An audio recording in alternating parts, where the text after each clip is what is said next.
Hello, good morning. Thank you so much for choosing us. This is Breakfast Daily here on Channel One Television, and I am Nana Tufo Boateng. Now, every morning it gives me great joy to come sit here to present to you nothing but the best breakfast on television. However, I have a little concern, especially with my brothers in the new media space. Now, here is it. Now, recently, a troubling trend has surfaced among bloggers behaving like paparazzi at events, capturing every detail, including private conversations of personalities. Now, while documenting public events is a standard practice, it's crucial to differentiate between responsible content creation and invasive behavior. The problem arises when bloggers, in their pursuit of sensational content, cross the line into paparazzi-like behavior. This includes filming private conversations without consent, which can lead to uncomfortable situations for those involved. Now, while events are public, individuals still deserve privacy, especially in moments not intended for public sharing. Now, as bloggers, it is your duty to ensure content respects individual boundaries. It's also important to remember that while capturing the essence of an event is valuable, it should never come at the expense of someone's personal privacy. Now, I suggest that bloggers, while capturing such moments, take extra care during editing phase. If any private conversations are captured, they should consider muting the audio or replacing it with background music. The approach will ensure that privacy of individuals is respected while still allowing for engaging content. Now, let me encourage the bloggers in the blogging community to adopt a respectful approach to content creation. Now, let's all strive to produce work that maintains ethical standards and respects the privacy of individuals. By doing so, we not only build trust with our audience, but also uphold the integrity of the profession. I know you guys will come out after me, but truth and facts are sacred. It is what it is. Let's respect the privacy of personalities even as we continue to create engaging content. It is quite uncomfortable that you pose a camera in the face of someone who you can clearly see is trying to have a private conversation with another. Okay, let's respect boundaries even as we strive to do our work. And let's be professional in the discharge of our duties. I mean, that I'm whispering into someone's ears and a blogger has their camera in my face trying to... And like I said, even if for purposes of content creation, you are able to capture it, when you are editing, okay, try and mute the thing. Sometimes some of the things we hear in the post you guys made, it's dangerous. And you see, the day you find yourself in trouble with the law, the day someone decides to take you on, me, I've said my piece. I know you guys will come after me, but the truth is one. And you know it is true. But you know also that there are skills to, polish the thing up. Okay? Let's stop this thing of invading people's privacies, even though they are at public events. If I have not invited you, I mean, we know some of these personalities walk about with bloggers following them and all that. But Charlie, if I have not invited you, I mean, you can stand somewhere and do your content creation. But when I'm having a private conversation with someone and you want to put the camera in my face to pick the sound of the conversation I am having, I think we're doing too much. We're doing too much, and we need to be careful about some of these things. But the bloggers, we love you. Charlie, you guys are feeding us with some, engaging stuff. We like it. But let's be a bit circumspect. Let's be a bit professional with what we are doing. All right? Good morning to all the bloggers out there. Salute, peace, and shalom to you. Now, let me show you where you can get factual, accurate, relevant, speedy, and timely news. It's on the Channel One News app. Okay, so go onto the Google Play Store and download the Channel One News app from the Google Play Store. And you have access to the news on the regular. Like I said, it's timely, it's factual, and it is accurate. So go there. You shouldn't have any challenges at all. It is quite simple to use. The interface is quite friendly. You shouldn't have any challenges navigating the Channel One News app on the Google Play Store. Now, there's something which is very, very important. And You see, anytime you buy a foreign product off the shelf of any store, it is you putting money into the economy of a foreign country. It is you putting money into the pockets of a foreigner. How about you flip the page, spin the coin, and buy made in Ghana, eat made in Ghana, consume made in Ghana, and see how together we'll grow the Ghanaian economy. We are all jubilating and excited over the fact that inflation has come down to 5.4 or whatever. But what is your own contribution to that? And that's what we're asking you to eat Ghana and build Ghana. We're running this campaign, Eat Ghana, Build Ghana. And we're asking that you don't just talk patriotism, you should taste patriotism. About some few months ago, we all saw and heard of the food glut in the system. It's mainly due to the fact that we are not consuming our own products.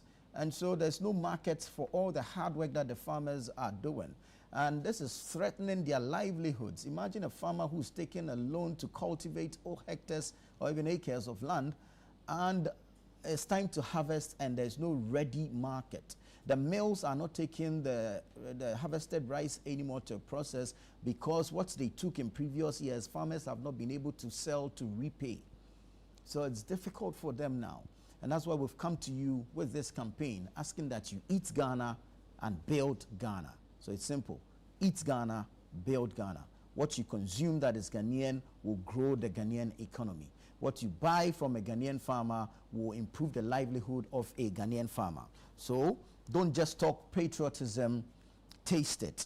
And we're saying that eating Ghanaian isn't just a choice, it is a movement. So join that movement now.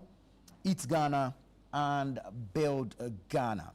The Eat Ghana, Build Ghana campaign is brought to you by City 97.3 FM and Channel 1 TV in partnership with Agri Impacts Limited, the MasterCard Foundation, and the 24-hour Economy and Accelerated Export Development Secretariat. All right? So let's all join in this movement. If you're talking patriotism, you should be tasting patriotism. So eat Ghana, build Ghana. And we're also asking that eating Ghanaian is not just a choice, it is a movement. So join this movement now, and together let's eat Ghana and build Ghana. Thank you so much. In anticipation that you find wisdom in what we are saying, you would buy into this concept, this initiative, this campaign, and will help grow and build this country together. Imagine building a country by what you eat. You are enjoying, but you are building the country. You understand? So yeah, join us and let's eat Ghana and build Ghana. Thank you so much. Let's get into our newspapers for today. I'm going to start off with the Ghanaian Times. Front page of the Ghanaian Times says, President Mahama renews vows to Ghanaians, promises ethical leadership at all levels. President Mahama renews vows to Ghanaians, promises ethical leadership at all levels. Massive push needed to stimulate domestic private investment. That's the Asantehene Otumfuo to the second. He said this when he called on the governor of the Bank of Ghana yesterday, and quite an interesting conversation they had there. Now the story says gridlock deepens at Kwame Nkrumah Interchange and North Industrial Area. Gridlock deepens at Kwame Nkrumah Interchange and North Industrial Area.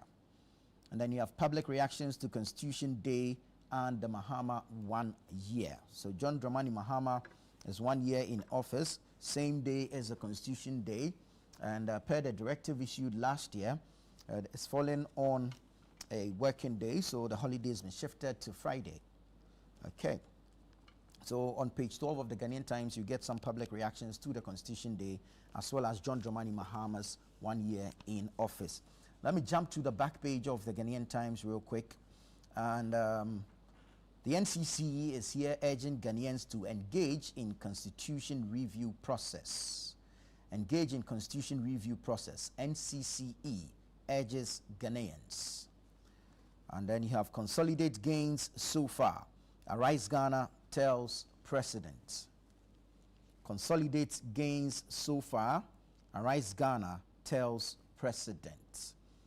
So that's it for the Ghanaian Times newspaper this morning. I'm going to get into the Daily Guide next.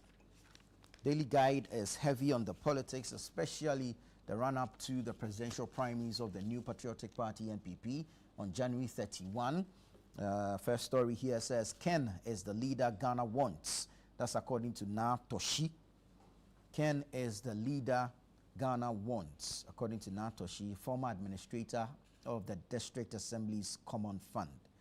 And then you have the former Second Lady, Samira Bawumia, here, crying foul over Bawumia smear campaign. Story says Samira cries foul over Bawumia smear campaign. A sad one, Offenso Samproso crash claims 10 lives. Offenso Samproso crash claims 10 lives. Quite disturbing. Then you have NDC's first year in office. Mahama pledges integrity and inclusive governance. NDC's first year in office.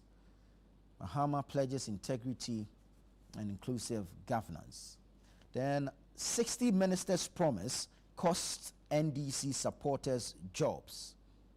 And guess who's speaking? National Chairman of the National Democratic Congress, Johnson Asiedu Nketia, the General Mosquito. So basically what he's saying is that the promise to reduce or limit the number of ministerial appointments to 60 has cost supporters of the NDC jobs. So how many would have been enough? Okay. Oh, that's the Daily Guide newspaper. Let me go to the Chronicle now. Chronicle says, Dombo family speaks. We don't support Brian. Dr. Bawumia is our candidate. Dombo family speaks. We don't support Brian. Dr. Bawumia is our candidate. However, on the same front page, we have SD Dombo's nephew declares support for Brian. Politics is a beautiful game, man. But you see, clearly you can see politics of interest. Yeah. Major story on the front page of the Chronicle. Dombo family speaks. We don't support Brian. Dr. Bawumia is our candidate.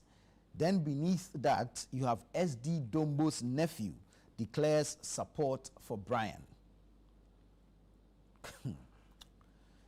Primpag and Glomef condemn assault on class media journalist. So Primpag, Glomef condemn assault on class media journalist. And then there's a picture of the Primpag president, David Tamaklo, accompanying that story. 1 year in office, Mahama touts economic stabilization. 1 year in office, Mahama touts economic stabilization. I'll bring you our scripture for today, as captured on the front page of the Chronicle. It's from the book of Proverbs, the chapter number 18, the verse number 17. In a lawsuit, the first to speak seems right until someone comes forward and cross-examines. Proverbs 18:17. In a lawsuit, the first to speak seems right until someone comes forward to cross-examine. May the Lord add his blessings to the reading of his word. Now, if you go to the back page, you get a picture story of the royal visit by His Royal Majesty Otumfuo Osei Tutu to the Bank of Ghana. Beautiful pictures on the back page. And yeah, that's what we love to see. Bridging the gap between traditional authorities and government. It's beautiful. Yeah. Okay, so that's it for the Chronicle newspaper. Let me take you to the insight. The insight says, Minds Watch slams minority, says its criticism of Bower Rock risk undermining Ghana's gold reforms. Minds Watch slams minority says its criticism of Bawa Rock risk undermining Ghana's gold reforms. Then you have debunking Trump's PSYOP. You have Venezuela's Bolivarian revolution still stands. U.S. invasion of Venezuela not based on narco-terrorism. That's according to Gamal Nasser Adam, a former vice president of the Islamic University of Ghana here in Accra. Okay, death toll from U.S. attack on Venezuela approaches 80. Ghana's future under Mahama promising, though challenges remain. That's according to Arise Ghana. Ni Patapa the First promises rapid development for Okobeye. Ni Patapa the First promises rapid development for Okobeye.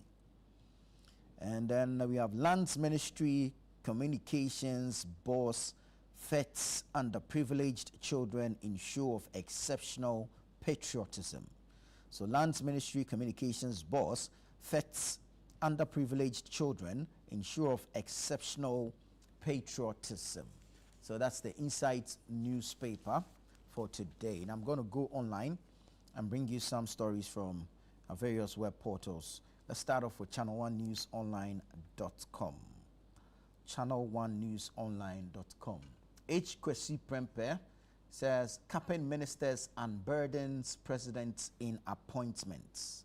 Capping ministers unburdens presidents in appointments. 30-year-olds lack maturity for presidency. That's according to Dr. Nimoy Thompson of the National Development Planning Commission, NDPC. Baka Vomawo is speaking here, and he says CRC offers practical path to constitutional reforms. CRC offers practical path to constitutional reforms. Now, all three gentlemen mentioned in the three stories above were on the Point of View last night with Bernard Avle here on Channel 1 Television. You can catch it on our YouTube, Channel 1 TV. And of course, there's a lot in there.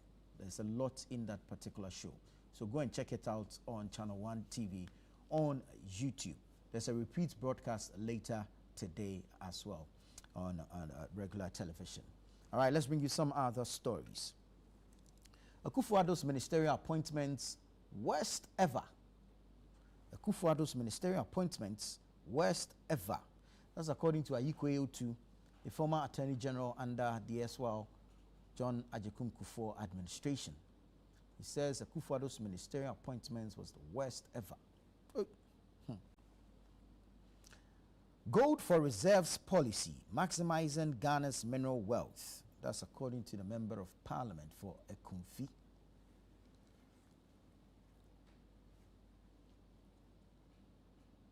Debt to GDP decline, driven by NPP's debt restructuring and CD strength.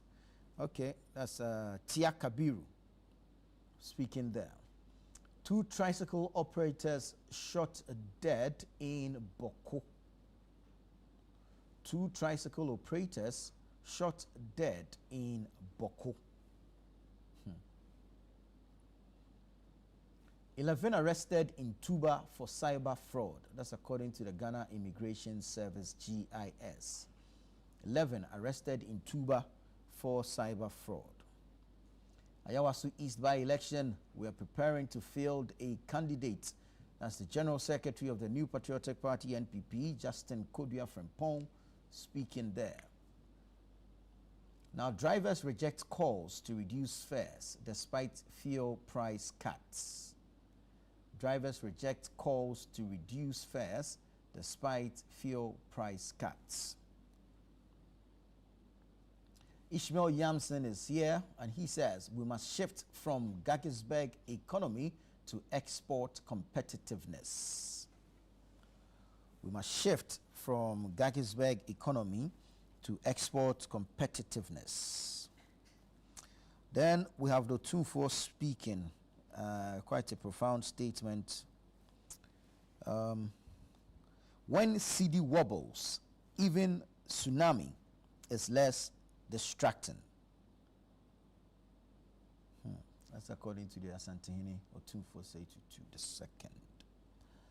The governor of the Bank of Ghana, Dr. Esiama, is here, and he says, I am committed to bringing lending rates down to 10%. I am committed to bringing lending rates down to 10%. Yeah, some of the things that were said yesterday at that meeting or that visit by Otumfuo Osei-Tutu, the Asantehene, to the Bank of Ghana. And then you also have rubber farmers petition government against raw rubber export ban.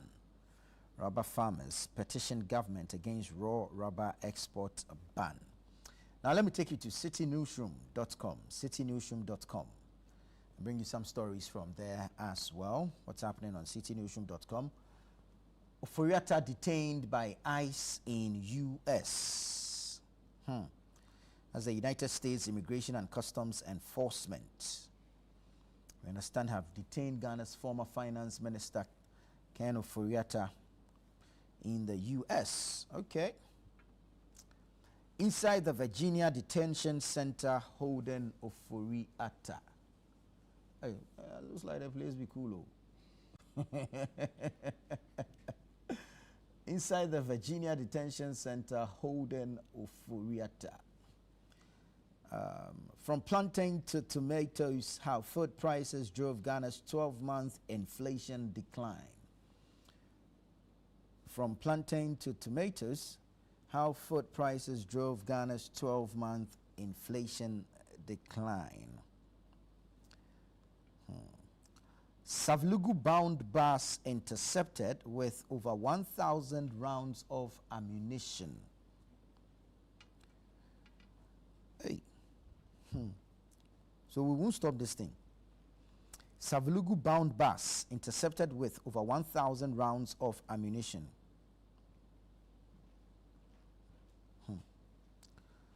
Baka Vomawo says 5-year presidential term must be decided by referendum. 5-year presidential term must be decided by referendum. Lower fuel prices not enough for fare reduction yet. Lower fuel prices not enough for fare reduction yet. That's according to the Ghana Private Road Transport Union, GPRTU. Nimoy Thompson says lowering presidential age to 30 not appealing. Lowering presidential age to 30 not appealing. And then you have Henry Kwesi Prempeh saying that white papers typically linked to legally established commissions. White papers typically linked to legally established commissions. Baka Vomawo is here again, and he says government right to skip white paper on CRC report. He's saying the government is right to skip white paper on CRC report. Then Mahama has been fantastic despite lean government. That's the Ekumfi Member of Parliament speaking there. Mahama has been fantastic despite lean government. That's according to the Member of Parliament for Ekumfi in the Central Region. So I'll entreat you to go online, citynewsroom.com, as well as channel1newsonline.com, and you can get the details of these stories and several others on there. You can also download the Channel 1 News app from the Google Play Store, and you get the details of these stories and several other factual and accurate stories. This is Breakfast Daily here on Channel 1 Television. Stay with us. We'll be right back with the news review segment.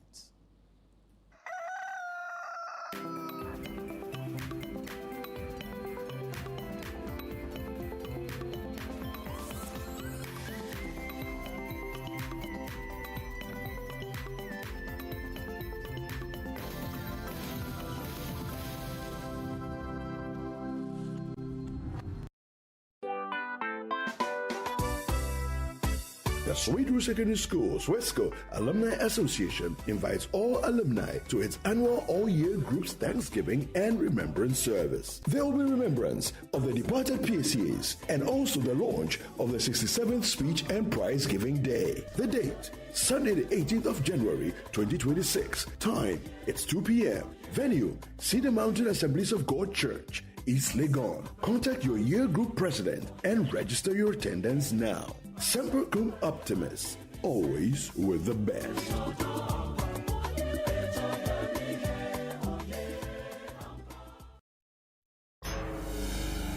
10 years of unforgettable memories, breathtaking sights, unlimited excitement, new friendships. And this March, we're turning it all the way up. From the 1st to the 8th of March 2026, get ready for the road trip of a lifetime. 8 epic days, 14 regions, 1 legendary caravan. We roll from Greater Accra through the Eastern region, cruise into the Northern and Upper East regions, vibe through the Western region, and hit many more iconic destinations across Ghana. It's culture, it's adventure, it's pure discovery with the best people and the best vibes. Expect non-stop fun, endless scenic views, deep cultural immersion, new networks, and friendships and memories that will outlive the journey. Seats are limited, and this is the 10th anniversary. You cannot miss it. Watch out for details soon.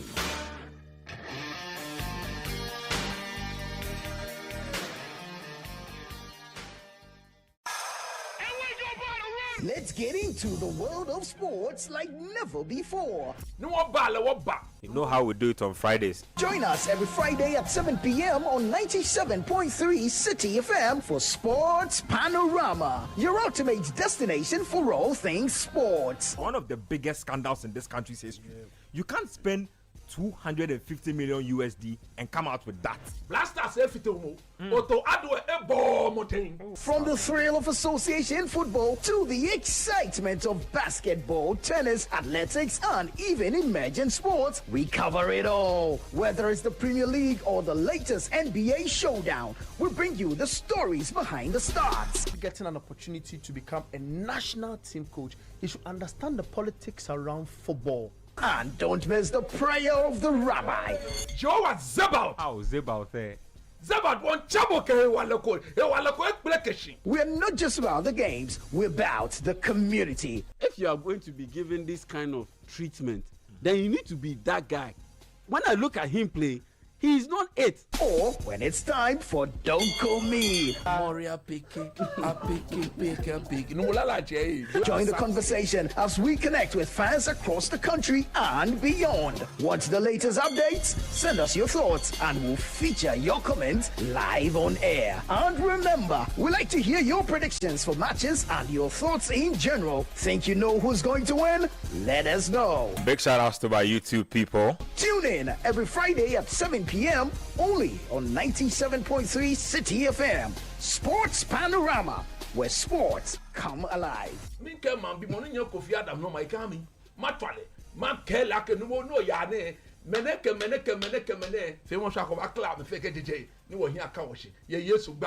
Amen. Sports Panorama, your weekly sports fix. Don't miss out on the action. Sports Panorama. Catch the excitement every Friday.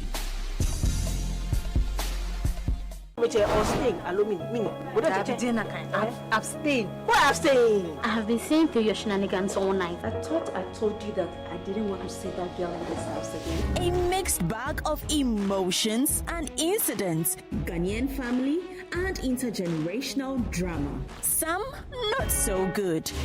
That boy, that womanizer. You are old enough. I would like you to man up. In other cases, not so bad. So does he see in her that he's not seeing in me?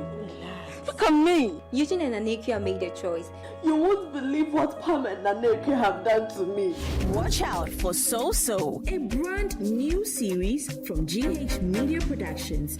So, Thursday at 7:30 p.m. only on Channel 1 TV. In a world filled with challenges, we all need guidance, hope, and a lifeline to anchor us. This is Lifeline, and I'm your host, Fred Crunchy Mensah.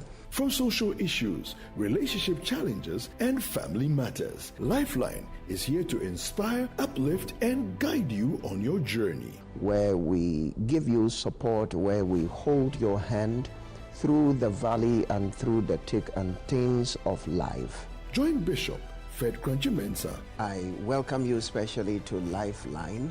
Every Tuesday and Thursday at 10 p.m. right here on Channel 1 TV. Let's walk this path together, strengthen our faith, our families, and our lives. Lifeline, because every soul deserves a guiding light. Tune in to Lifeline on Channel 1 TV and let's grow together.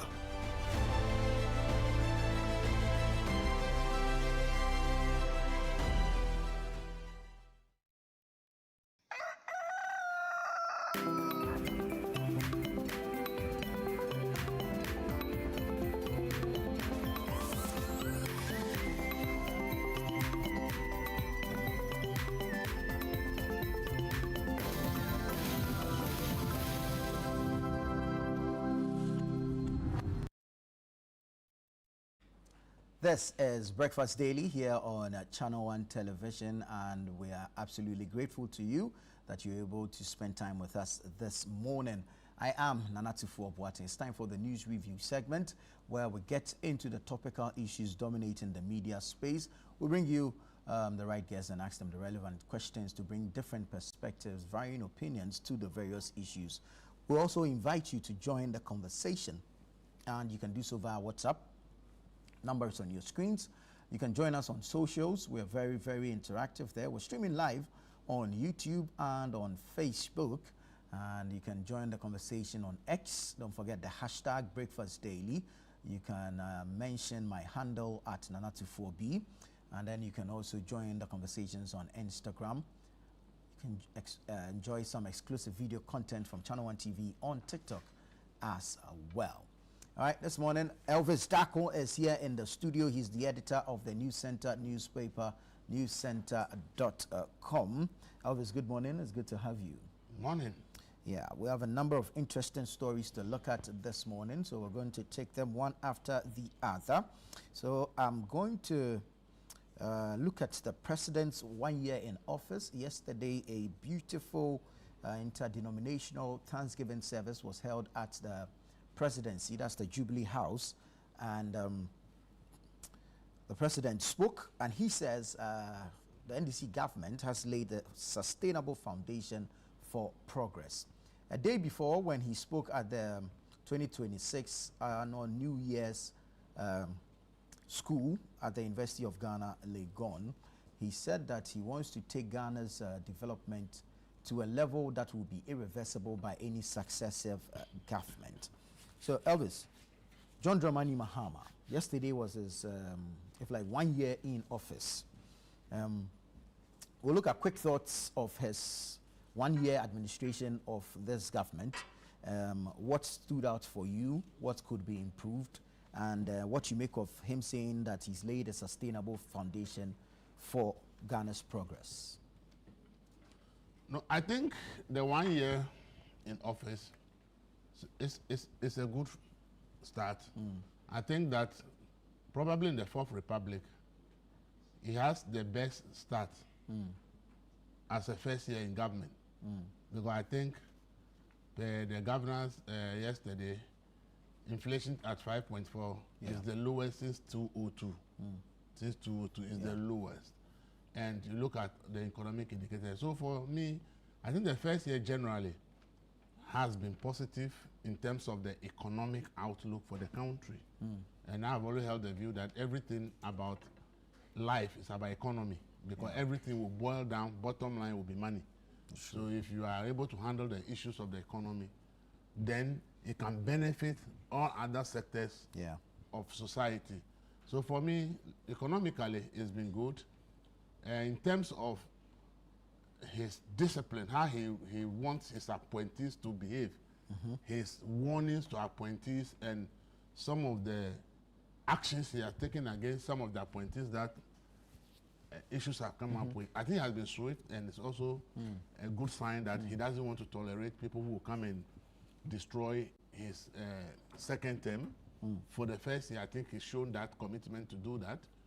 So far, I think that he can be proud of the achievements of his first year in his second term. But see, if you want to look at clear policy to say first year, what are the major policies that are being implemented by this government? If you look at what the finance minister has put up, they've passed some laws, they've done this, they've done that, but it's not really about the productivity that the economy needs to rise. So if you take out the rising gold prices, which we all know that whatever we are enjoying today is because of gold. Gold is single-handedly holding the economy. True. When you come to poultry production, we can't say anything about improvement. If we say rice production, we can't say anything about improvement. Normal, even local food production, what can we say about improvement? In terms of our roads, not significant improvement. Is the existing project they came to meet that are continuing. So nothing really significant, apart from about 2 or 3 road projects they have awarded as a big push. Is that the contract that's been awarded and it's just starting? So not really anything in that area. You come to education and health infrastructure. Which education infrastructure have they started in the first year? What health infrastructure have they started? So if you look at almost all sectors of the economy, you realize that the infrastructure projects or the kind of initiative that you say really the government has taken a step and spending money. In his first year, not significant things have been done in those areas. Perhaps because of what he inherited as an economy and the need to maintain fiscal discipline is what is resulting in the... That's where I'm coming to. So I'm saying all this to come to the point that, so when we're talking about John Mahama's first year being good, you should understand it was a foundation laid by the previous government. I have said that the moment we did the DDEP, that is the proper reset of the economy. Okay. It is just like when we did HIPIC. When we did HIPIC, half of our debt was forgiven. But where did we get to? We have come back and we have now come to do a DDEP and reset the economy again. So if you look at, you take our good prices, that they've awarded some big push projects, okay? What are the other things, all that I've mentioned? We cannot point to real growth in those sectors. So we must all accept as a country that he has come to inherit some good foundation laid by the previous government. They took those painful decisions and lost an election. But they did it because they believe that that is where the country must head and it will be the best interest of the country. Next year, all the projects and the monies they are expecting is not because our revenue is going to shoot up and they will generate more money. No, it is because a lot of the monies in terms of loans and grants that we have with our bilateral partners were suspended when we decided to do the DDEP. The argument of the donors was that we gave you loans, we gave you grants, we sign all these things based on certain criteria, certain conditions. DDEP is set to change all those conditions under which those, so they suspended the release of those monies and said, let's wait till we are done with the DDEP. If we are done with the DDEP and they are satisfied, they think that based on the new conditions, they want to continue to release the money, they will. So now that the DDEP has been done, almost a lot have been completed since this government came to our 12th. I think I signed about 5 or 6 of the bilateral agreements with various countries based on the DDEP conditions to agree that monies will now be released. So in this year, a lot of the donor monies that are going to are not like newly negotiated monies under this government. There were negotiations done by the previous government, monies were coming, and because of DDEP, they were suspended. And now that DDEP is over, and now we have renegotiated with them, now countries are agreeing that they will now release these monies to us. So some of the money, a lot of the money will come, they say, are going to be for continuing projects. Continuing projects. I think that there were about 52 or something projects that had to be suspended because of the DDEP. Now that we are resolving them, the monies will come, but they are going to be for those existing projects. They are like, it's not like this government came and they have negotiated new contracts, new agreements to do new projects. No, they are now going to start those kind of processes this year. So, as I said, I commend the government because a government can come and say, all that you have agreed to do, me, I will do otherwise, and the economy can go worse. But when they came, they saw that the foundation laid by the previous government is a good one, and they have to continue because from now to 2028, we are going to get about 4.7 billion of our debt that we should have raised money to pay. They have been forgiven. So the pressure to service our debt itself is down. So you have some fiscal space that if you're able to generate some more revenue, now you can spend on development. Now the biggest challenge is whether we can increase significantly revenue generation. And then if they can also negotiate new loans, deals, and the rest with other countries so that they can bring in more money. Because in terms of our revenue generation, we are not doing much about revenue generation. That's one. The fact is that if we look at the money that we raise in this country completely, if you pay salaries, if you pay statutory payment, and then you pay interest on our loans, almost 70-80% of all the revenue we are able to get in a year as a country is gone. So to build roads, to build hospitals, build schools, do all kinds of those things, the money has to come from somewhere else because your revenue generation is not going to be able to take care of that. And therefore, it has to either have to borrowing grants if you are lucky that countries want to give you free money through grants, fine. So clearly, the first year, we must understand that if that $4.7 billion that Ghana should have paid, if the DDP had not been done, there is no way this government can achieve anything close to where they are today. If the previous government had decided that if I do DDP, I will have a bad name, and they didn't do it, and they still lost elections, and John Mahama comes in, even with the rising gold prices that we are talking about, our economic indicator will know where it is. It is because we have created that reset and said we have to reset the Ghanaian economy from 2024 to 2028 and put in specific dynamics we want to achieve. Now we have even surpassed some of the targets already because of the way they decided that the government will not spend above what it can raise. Because the point is that you can't even do it because you are not generating enough revenue. You don't have access to the capital market to go and borrow. So where are you going to get the money to do more than you have planned for?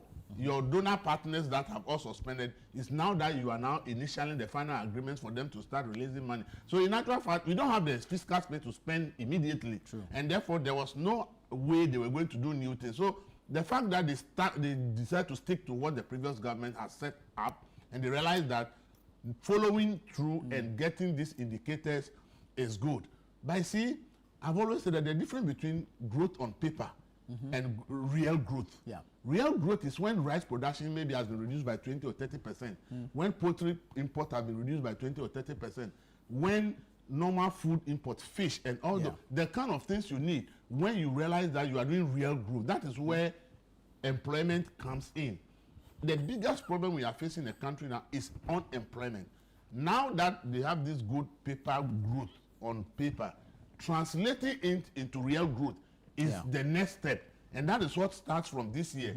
Because you have your honeymoon period for the 1 year. We all agree that the indicators are looking good. Now that we all say that the indicators are looking good, we will now expect those indicators to translate into our real life. You should move beyond beautiful statistics. So for those who are looking for jobs, the expectation is that this year, jobs should be everywhere. Those who are into business and are getting higher interest rate, with inflation now at 5.4%, with this and that, they will be expecting the banks to reduce interest rates significantly. So when they go borrow from the bank to do business, the rate of borrowing is lower and then they can manage. So there's a whole lot of expectations this year based on the good indicators on paper. Now translating that into real life experiences for people is what has to start this year. And that is what I think that the government now faces. For me, I hope and pray that nothing happened to gold prices, because if you look at everything that we are boasting about, it's simply because of gold price rising up. It's not if you take gold prices up and the fact that BOG and the finance ministry have a policy coherent, they've all agreed that it should go the same direction. Not that BOG will say the communities should go here, then the finance minister no. Because of pressures, we have to go there. For now, in the first year, there is that policy coherence between central bank and then the finance. So they have done good things that if they can maintain this for the 4 years is the issue, because from this year, it's not the opposition. Your own party people are now going to say 1 year is gone. We are last 2.5 years to go into an election.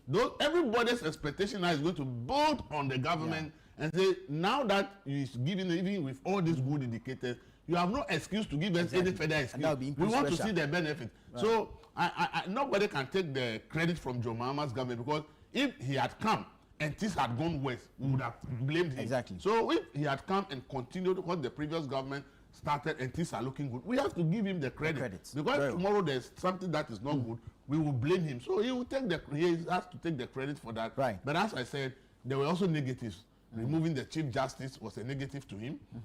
Sacking people who had been employed before he came was a negative to him.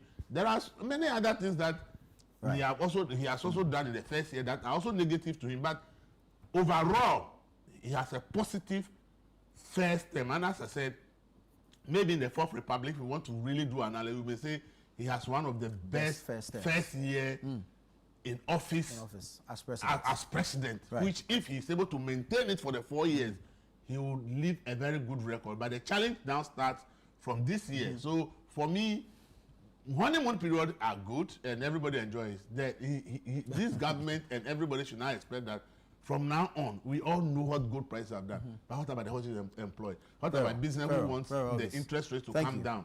Who are the people who are looking for their roads to be fixed? Right. Who are the people who are waiting for their water problem to be fixed, their hospitals to be built, and all that? The decisions that they have not continued Agenda 11 project the whole first year, they've not done anything about anyone. It's a very bad thing, right? And it's not good for them. All right, Elvis, thank you. It's something that a health project is benefit the people in that area. Right. And if the government starts a health project come for the whole year, you have not continued any of them. It's also not good for them. Thank you, Elvis. Let's say good morning to the Honorable Hussein Isa, former member of Parliament for Okaikwe North. Honorable, it's good to see you. Yeah, good to see you, Nana.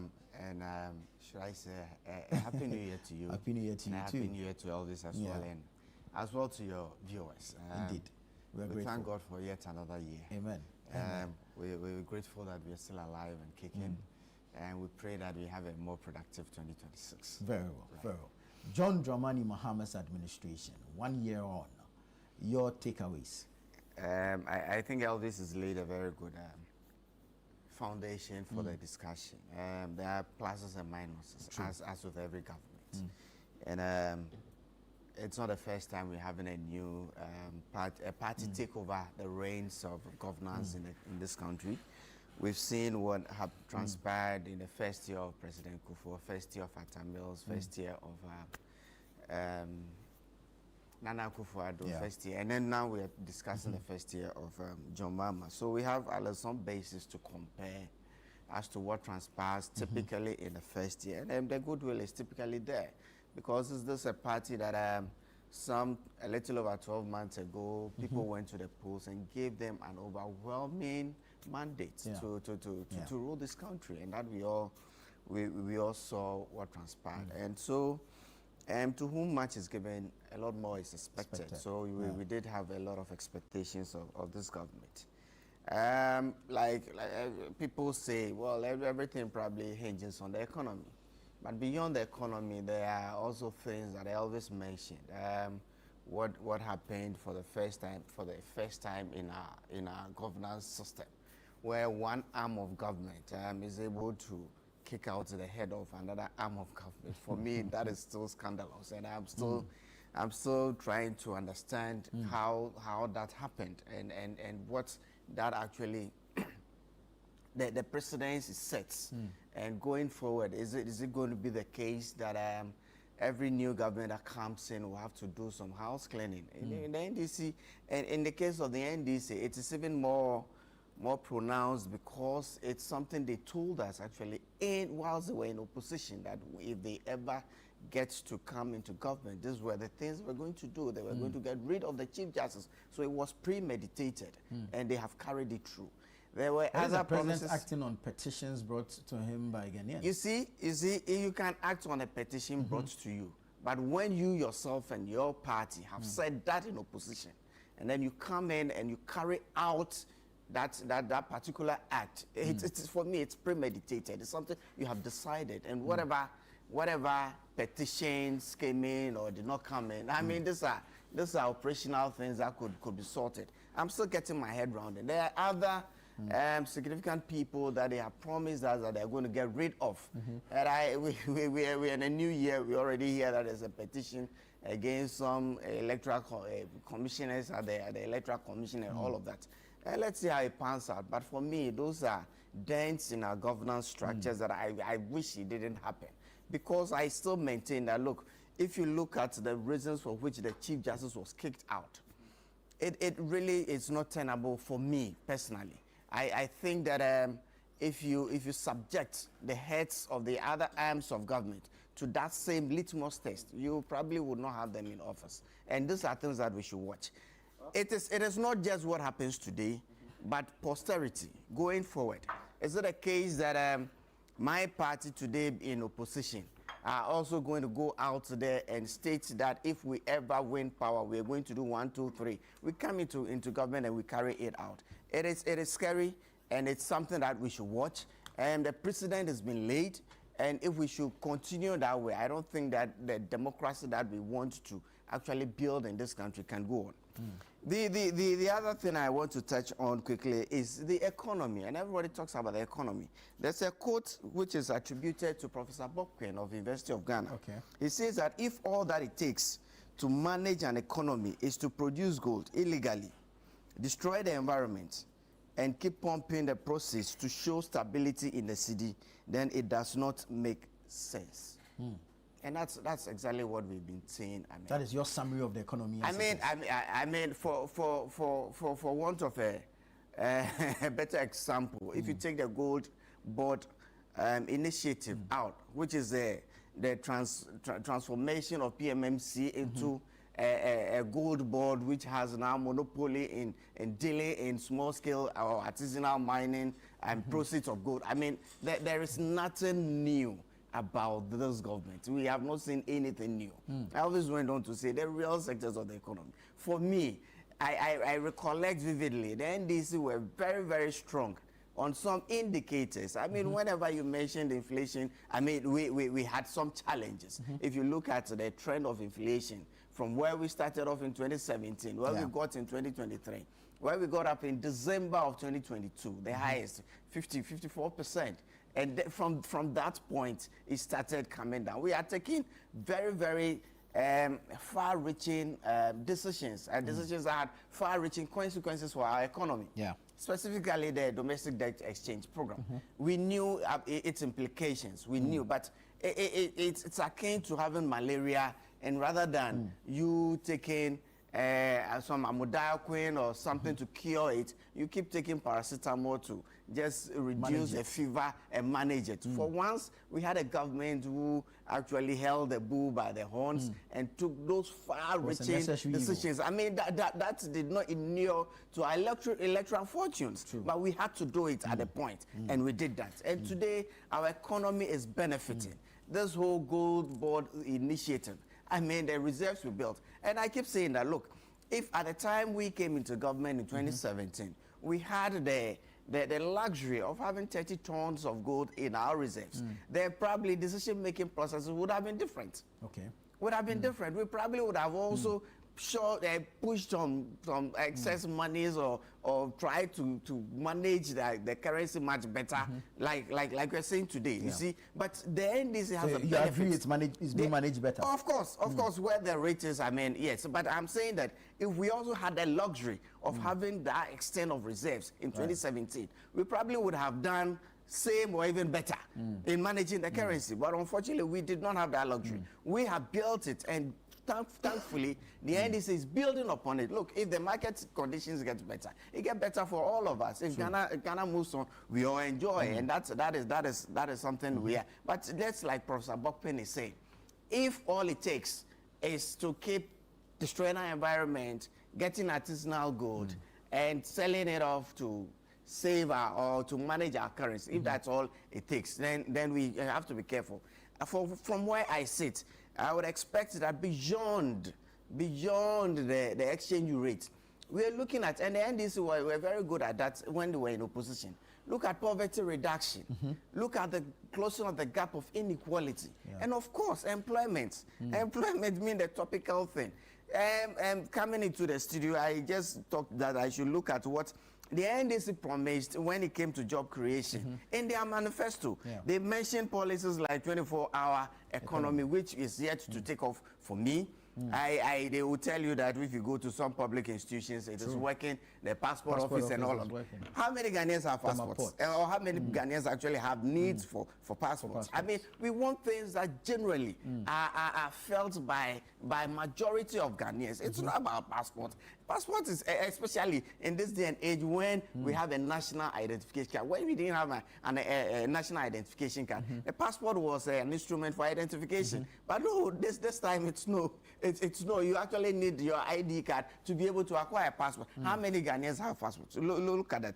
We look at the Women's Development Bank that they promised. Thankfully, last year they provided 50 million. They said for initial feasibility order. This year they have provided 400 million. Which is just enough for the capital of the bank. We'll see how it pans out. They mentioned policies like the National Apprenticeship Program. I've seen snipers of it. They mentioned a Jumara program. They said they were going to give us 10,000 jobs per annum. I have not felt it. I have not seen any numbers. And painfully, all this are not provided for in the 2026 budget. So then there's a disconnect as to what they promised and what is actually happening. When you go to digital jobs, they promised us 1 million coders. I saw the launch of the program. Rather, they provided a budget for 100 million. There were 100 people who were supposed to start as some initial cohort. I don't know what has happened again. I don't know what is happening. They promised regional digital centers. I don't know what is happening. They promised a $50 million fund for fintechs. I don't know what is happening. Zonal ICT parks. I don't know what is happening. And the painful bit is that you cannot connect all those promises they made in their manifesto to the budget they gave us in 2026. In 2026 budget, they told us that they were going to create 800,000 jobs per what they said in the some budget. Some of these promises will come under certain ministries. So perhaps the budget of the ministries should be able to take care of some of these the national budget incorporates the budgets of the MMDAs, including the ministries. So all the ministries' budgets are captured in the national budget. It's not a case where the minister is going to come to parliament and provide us with a budget and the ministry, but the ministries are also going to. No, it is the amalgamation of the budgets of the ministries. So all of this should be in the 2026 budget. In the 2026 budget, they promised that they were going to create 800,000 jobs.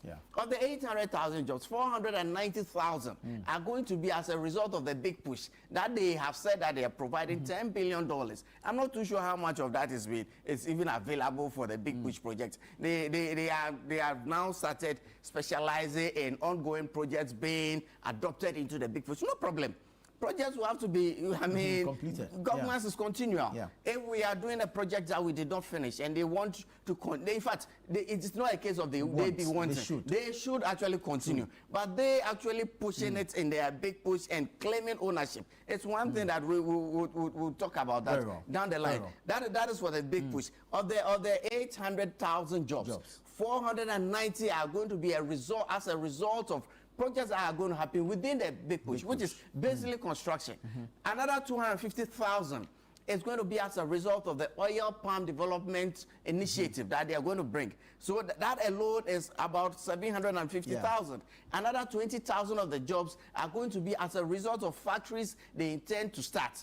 So the three initiatives together is providing you about 790,000 jobs. Maybe the security service recruitment that started last year and all of is going to make up for the another 10,000. Then you ask yourself, what is happening to all the promises that they gave within the budget? What is happening to what is going to be the employment implication of the 24-hour economy? They provided you a policy paper, but beyond that, I have not seen anything. I have not seen the Secretariat come out to be definite on any particular project that is going to inure to our benefits. So you find a case of what they promised, what is happening, the gap in there, how is that going to be fused? And in the ultimate analysis, I want to see the implication of this on employment creation, the implication on poverty reduction, implication on the closing inequality between the have and have-nots. That is where we are looking at this time. And they were very good at looking at it whilst they were in opposition, and we expect that they will be better. If you ask me what is happening within the last year, besides the Gold Board initiative that they have continued, I don't know anything new. Unless of course, Mr. Computer is able to educate me this morning. But all in all, we are grateful that we still remain in one nation. We are taxed. I mean, God is being nice to us and all of that. But as to the economy's management and initiatives that the NDC gave, the promises they gave us in opposition, I think there's more for them. Very honorable. Thank you so much. Sofo Tanko Rashid Computer is here. Good morning to you. Good morning. And it's for good reason he's in white. Today happens to be his 50th birthday. Oh, congratulations. The young man has crossed. Yeah. He's now on the 5th floor. So. Congratulations. But if you brought a birthday cake, I will get the cake. The cake will come. Okay, then hopefully it gets here before we end. Okay, then that will be good. That will be good. But congratulations to you. Happy birthday to you as well. We wish you many more years ahead. Yes. But your government is 1 year. Yes. Let's look at your 1 year administration. The president believes that you've done excellently well and you've laid a foundation for progress for the country. Do you share in the same thoughts? Very well. Let me say good morning to you and my co-panelists, Elvis and then Honorable, as well as the good people of Bimbilla and then Williamsea constituency, the Nanumba district. I wish them well. I mean, I would have wished to be in Bimbilla today to do the celebration with them. That's my hometown. I mean, but you know, national assignment. So you get it. We have to just watch. Oh, no, but that's my hometown. The future is pregnant. That's my hometown. I should be there to wish them well. So, they are good people. I know. I love them, and I love them. You see, my brother, we have to give glory to the good Lord for bringing us this far as a country. I know God gave us direction in last year, 2024, December 7th, to make a better choice. One of the best choices Ghanaians have ever made was to elect His Excellency John Dramani Mahama as the president. You know, the country was going down the drain. In fact, it was going down the drain. It would have been a laughing stock. Really? I'm telling you, if we hadn't stopped MPP in the last general election, everybody, in fact, every Tom, Dick, and Harry knew that this country was becoming a laughing stock. An economy which was described as a junk economy, Ebola one. Nobody, you couldn't go into a capital market. Old men, I've never seen in my entire life I've lived in this country, I've never seen old men and old ladies going on strike for their own money. Demonstrating and all that. Picketing at the finance ministry. Some even died along the line. Have you ever seen this kind of thing? It has never happened at all. It was we, the youngsters, who were always doing a demonstration and saying, yempene. The old men will be telling us, you relax, things will get better. But for the first time in Ghana entire history, old men and old ladies who toiled for this country put their money, invested their money for just to get medicine, to take care of themselves.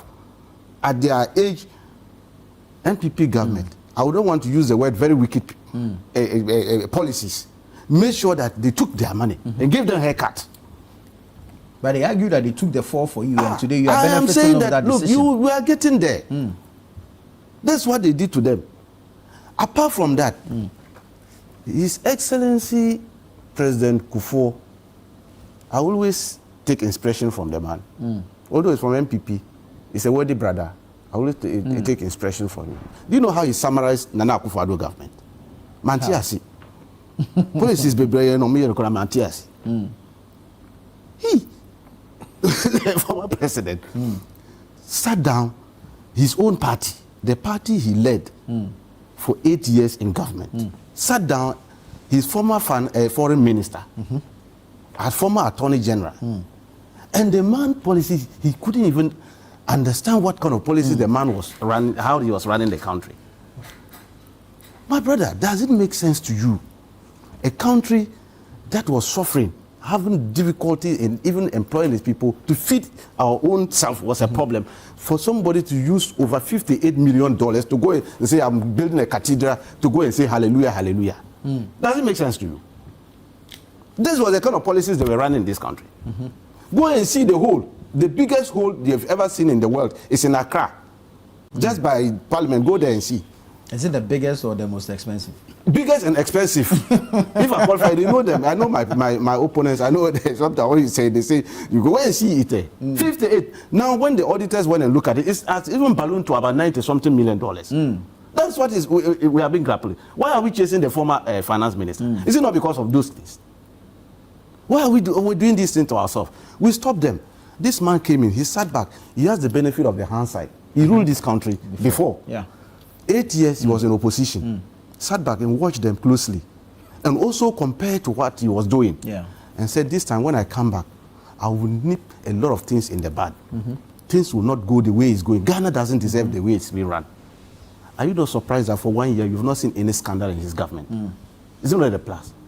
Honorable, can't you hold a press conference and congratulate him for that? Is it not a plus for the man? Elvis, governments are synonymous with scandals. This country since '92 have been part and parcel of this process. First year in government, you see, do you know what they do? Because people are hungry and other thing, they are just grabbing yafu. They don't even follow procedure. Perhaps it's not come out yet. And I'm saying 1 year, and this vociferous opposition, whose eyes are all over, their officers are still there. They are still digging. They are still doing their investigations. I am saying that there's none for them to see. Do you know what? Really? Because His Excellency John Dramani Mahama, when he was appointing us, I'm part of his government. Yeah. Do you know the first reset agenda started from his appointees? He's made sure that he reset our minds to let us understand that this appointment I'm giving you, the office you are going, the resources there is for the good people of Ghana and not you and your family.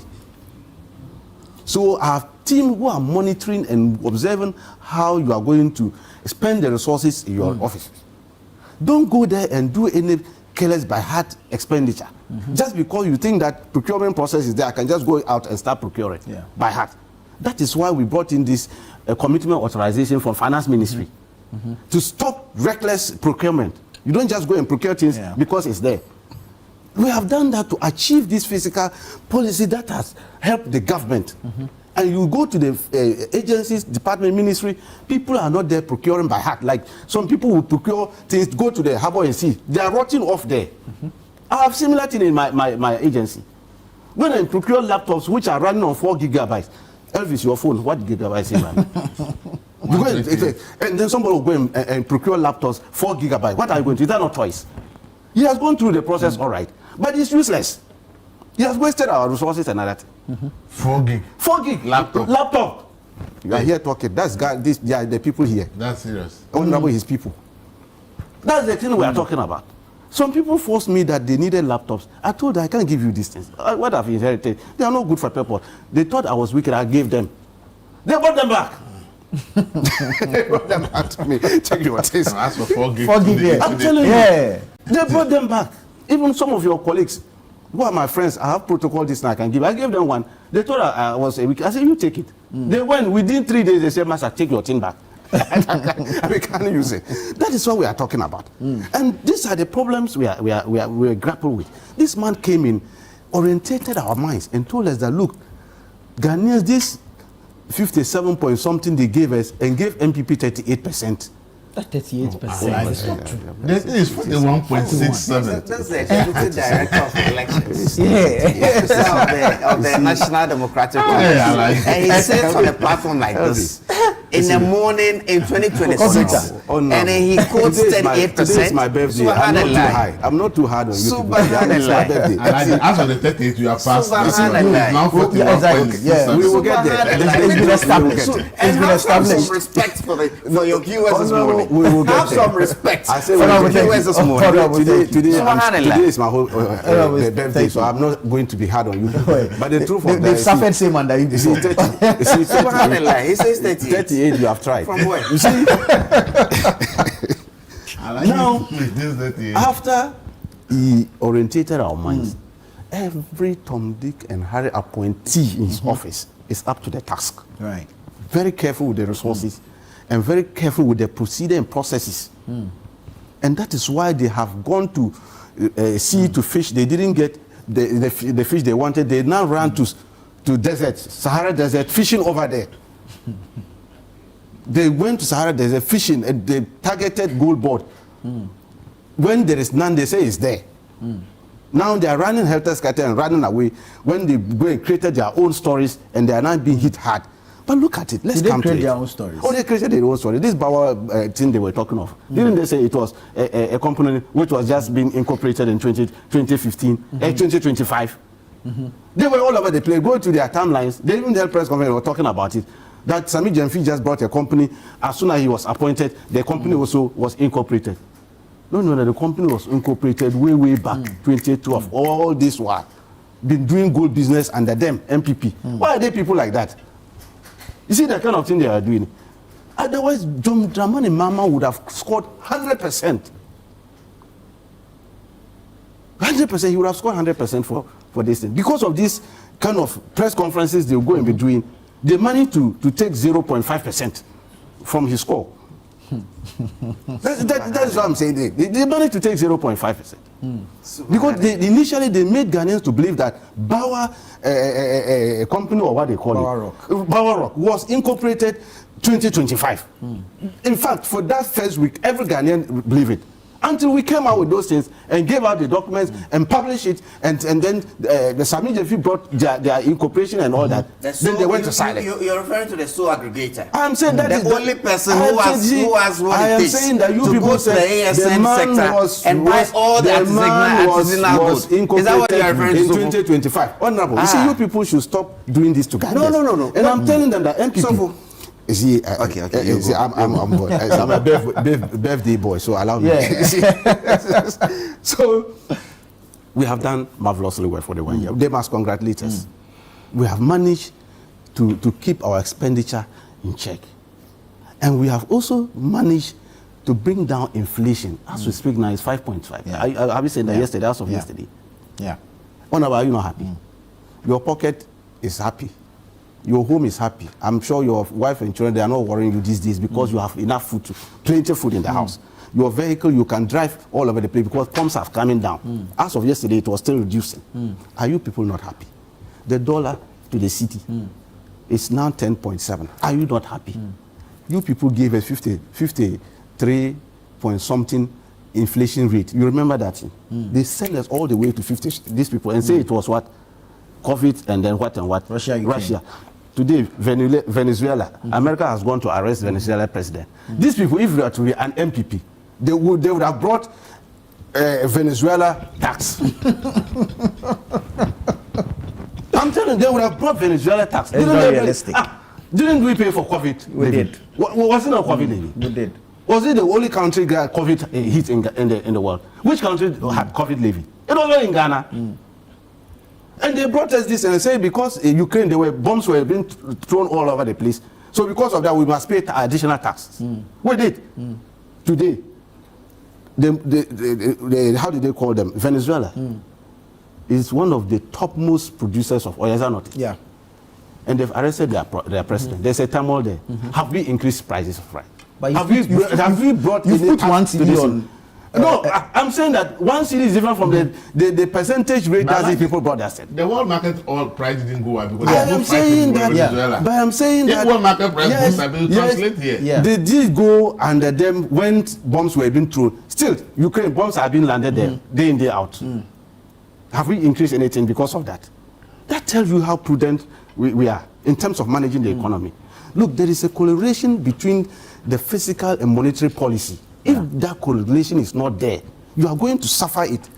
I'm not an economist, but my small thing that I learned at SSA about economic management is fiscal policy and monetary. They must correlate. This is what these people didn't do.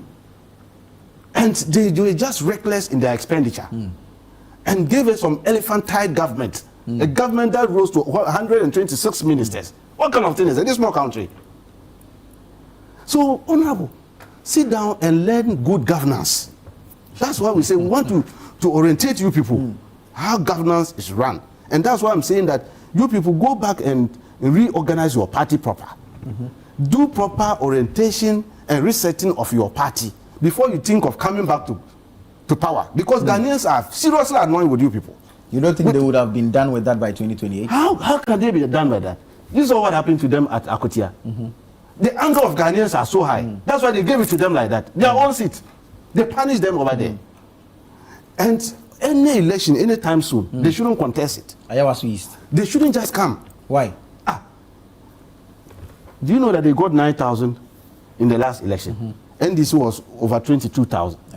And with this anger of Ghanaians, seeing what they have done to this economy, these they are 9,000. If they get 3,000, they've tried. If they come there, really, I'm telling you, they shouldn't even go there. But that was against an incumbent who had been on the seat for are we in opposition 3 times already? Are we in opposition now? No, I'm talking about the member of parliament. I'm saying, are we in opposition now? But this time you are presenting a different Look at the things we are presenting. The people, inflation is 5.5. They are fuel. This Nima people, I love them. They are very nice people. I love the place. It's a very nice place. They are very lovely people.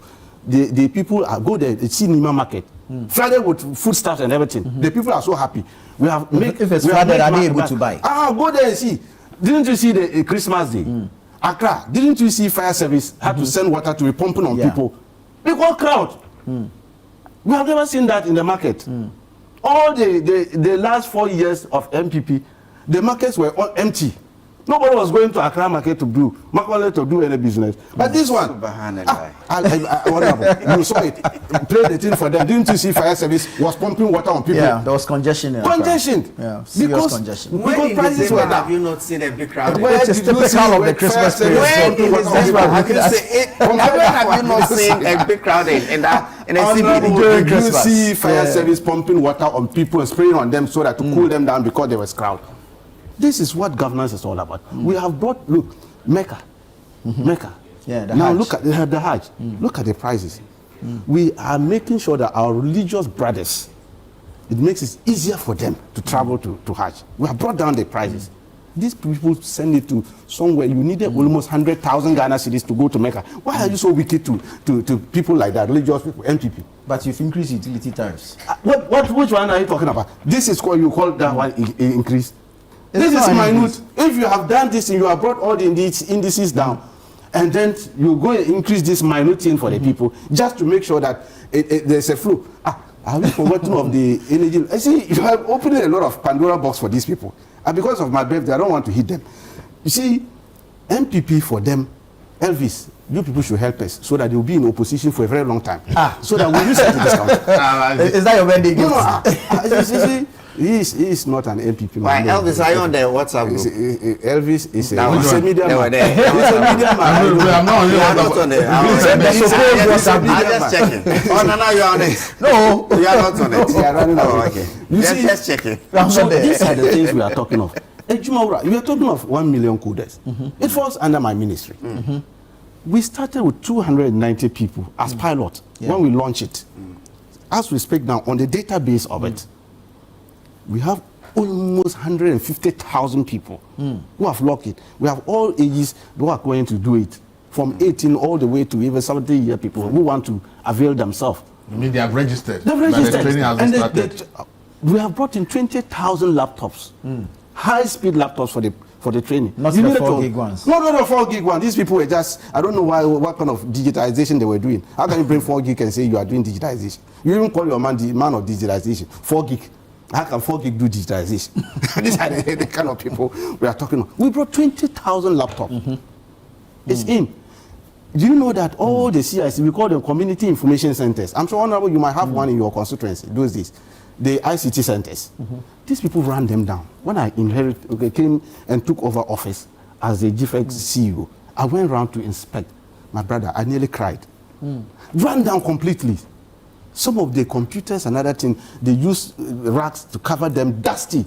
And some of the centers, I'm telling you, You promised us 1 million in 4 years. I'm giving you 1 million in 4 years, and you sit here and you tell us that 290 you're happy. Pilot, that's 1 year. There are 3 more years to do. No, that's pilot. It's a pilot. It's a pilot with this. And if you're doing 1 million in 4 years, my brother, and you do 290 in year one. My brother. If you prepare well, you can scale up that's why I'm happy you are telling me. And you bought 20,000 laptops. Oh, do you know what it's going to do? Training. That 20,000 laptops, high speed. In fact, if you look at them, you will like you. In fact, you thank God for His Excellency John Dramani. You know, he's a former communication minister. He understands this thing. His eye is on ball on that matter. And so the centers are being renovated as we speak now. Some of them are finished. Volta region, the RIC has finished. Tamale, Sunyani, all of them have been finished. And some selected constituencies. We are going to roll it out the first quarter of this year. The laptops are in.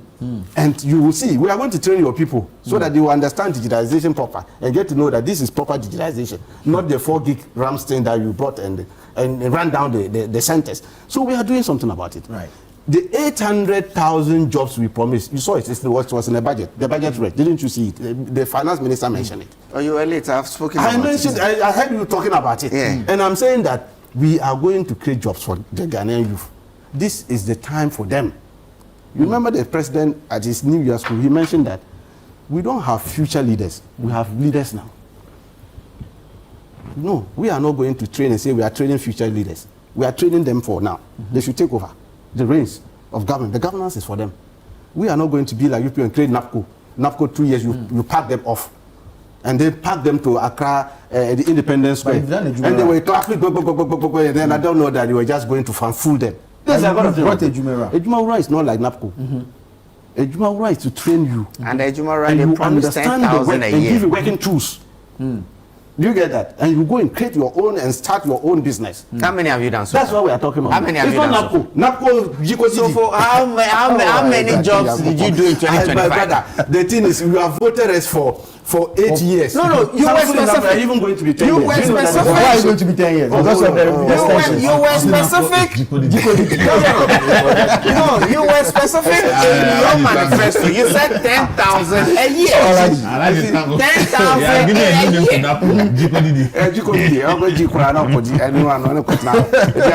You see, that thing we are talking of, you voted us for 4 years. Is that not true? Yeah. We've just crossed 1 year, and everybody's clapping hands for us across the world, everywhere. The man has not even reached 1 year. ECOWAS said, no, go and be a AU chairman. We don't want to contest you. We have seen your sterling qualities. You and when he went and spoke, they stood up, best president in Africa. Didn't you hear it? Who stood up? The leaders in the UN. When you spoke, what did he say? The General Assembly. What did he say? Don't you watch TV these days? What did he say? If you lose election, you should watch TV. Don't sit down and see what is going on in the world. He doesn't want to be reminded of it. He doesn't want to be reminded of the beauty of governance. That is the difficulties we have with them. And we are saying that we will continue to make sure that, I'm happy he said it, we want to set a record, Elvis, and you are in the media, set a record so that succeeding government will not come and depart from what we are doing. They will continue it so that at least we can have a respite. We can sit down and say, yes, this is our country. What is going on, we like it. People are not stealing left and right. They are not dissipating our resources. The youth are getting jobs. They have confidence in their country. For the last 12 months, if you check the embassies, you don't see long queues these days. Are you sure? Oh, yes.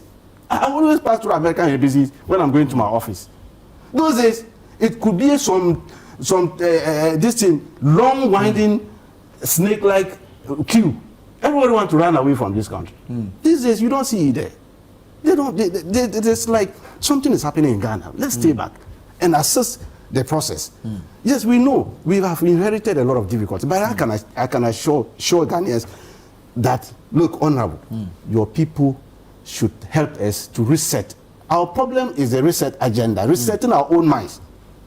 If we don't reset our minds, no matter what we do, we will think that nothing is happening. Haven't you seen my opponents?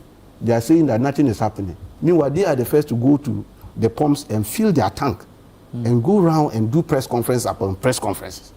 And tell people. You already have a press conference, but this is several. You did several press conferences. Malachi is worried about press conference. They've done press conference for more than their number in parliament. It is, at the last count, they did about 150. Their number in parliament.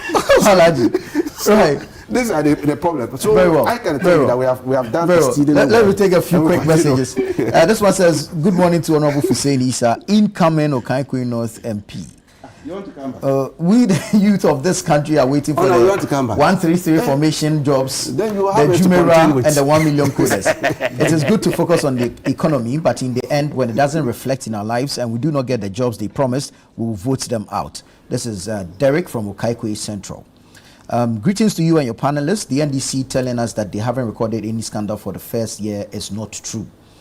Are they telling us that the education minister and his deputy purchasing bad sanitary pads for 45? I mean, this thing is it's debatable. That price that was put to the sanitary pads, because on the market I don't think it's 45 cedis.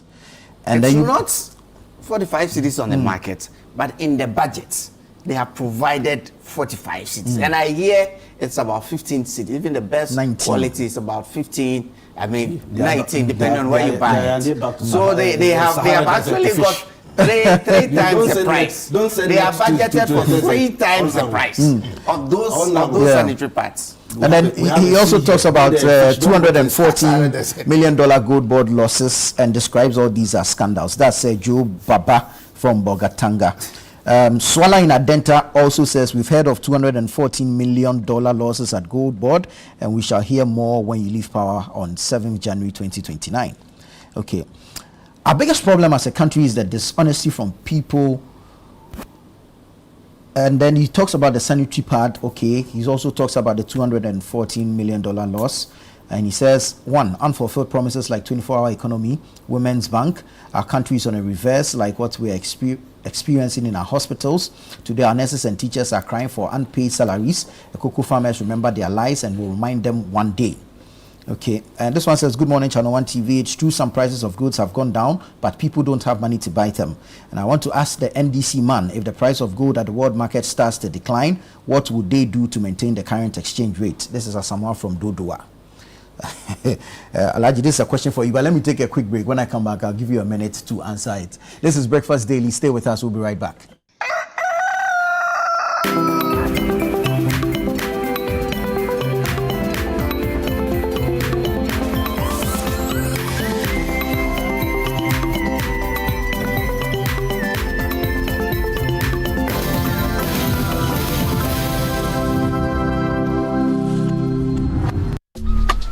Life is a celebration of moments. Big and small. The sun is scorching, I'm feeling the heat. With Piva Drink, every moment becomes a refreshing celebration. From the beach to your home, in every corner of your world, Piva Drink at a burst of refreshment. Give me Piva cocktail and tangerine.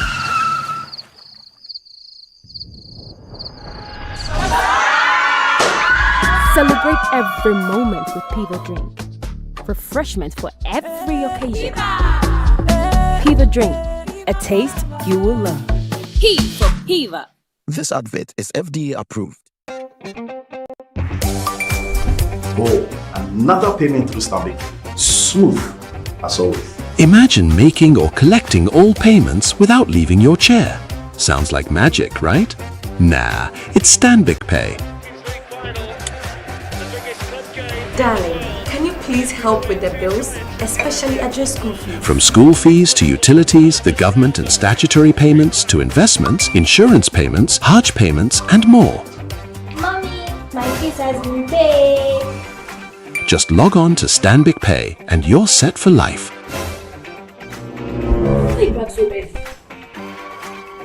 Please tell me everything has been paid. No Stanbic account, no queues, no stress, no last-minute panic. Cherish your time and live happier in safety and convenience. Visit stanbicbank.com.gh or call to get started.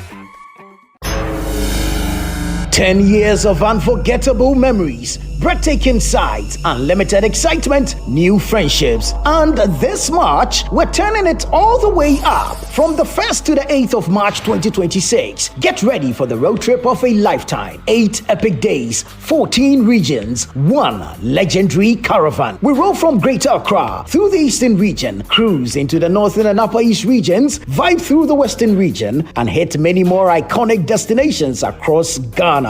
It's culture, it's adventure, it's pure discovery with the best people and the best vibes. Expect non-stop fun, endless scenic views, deep cultural immersion, new networks, and friendships and memories that will outlive the journey. Seats are limited, and this is the 10th anniversary. You cannot miss it. Watch out for details soon.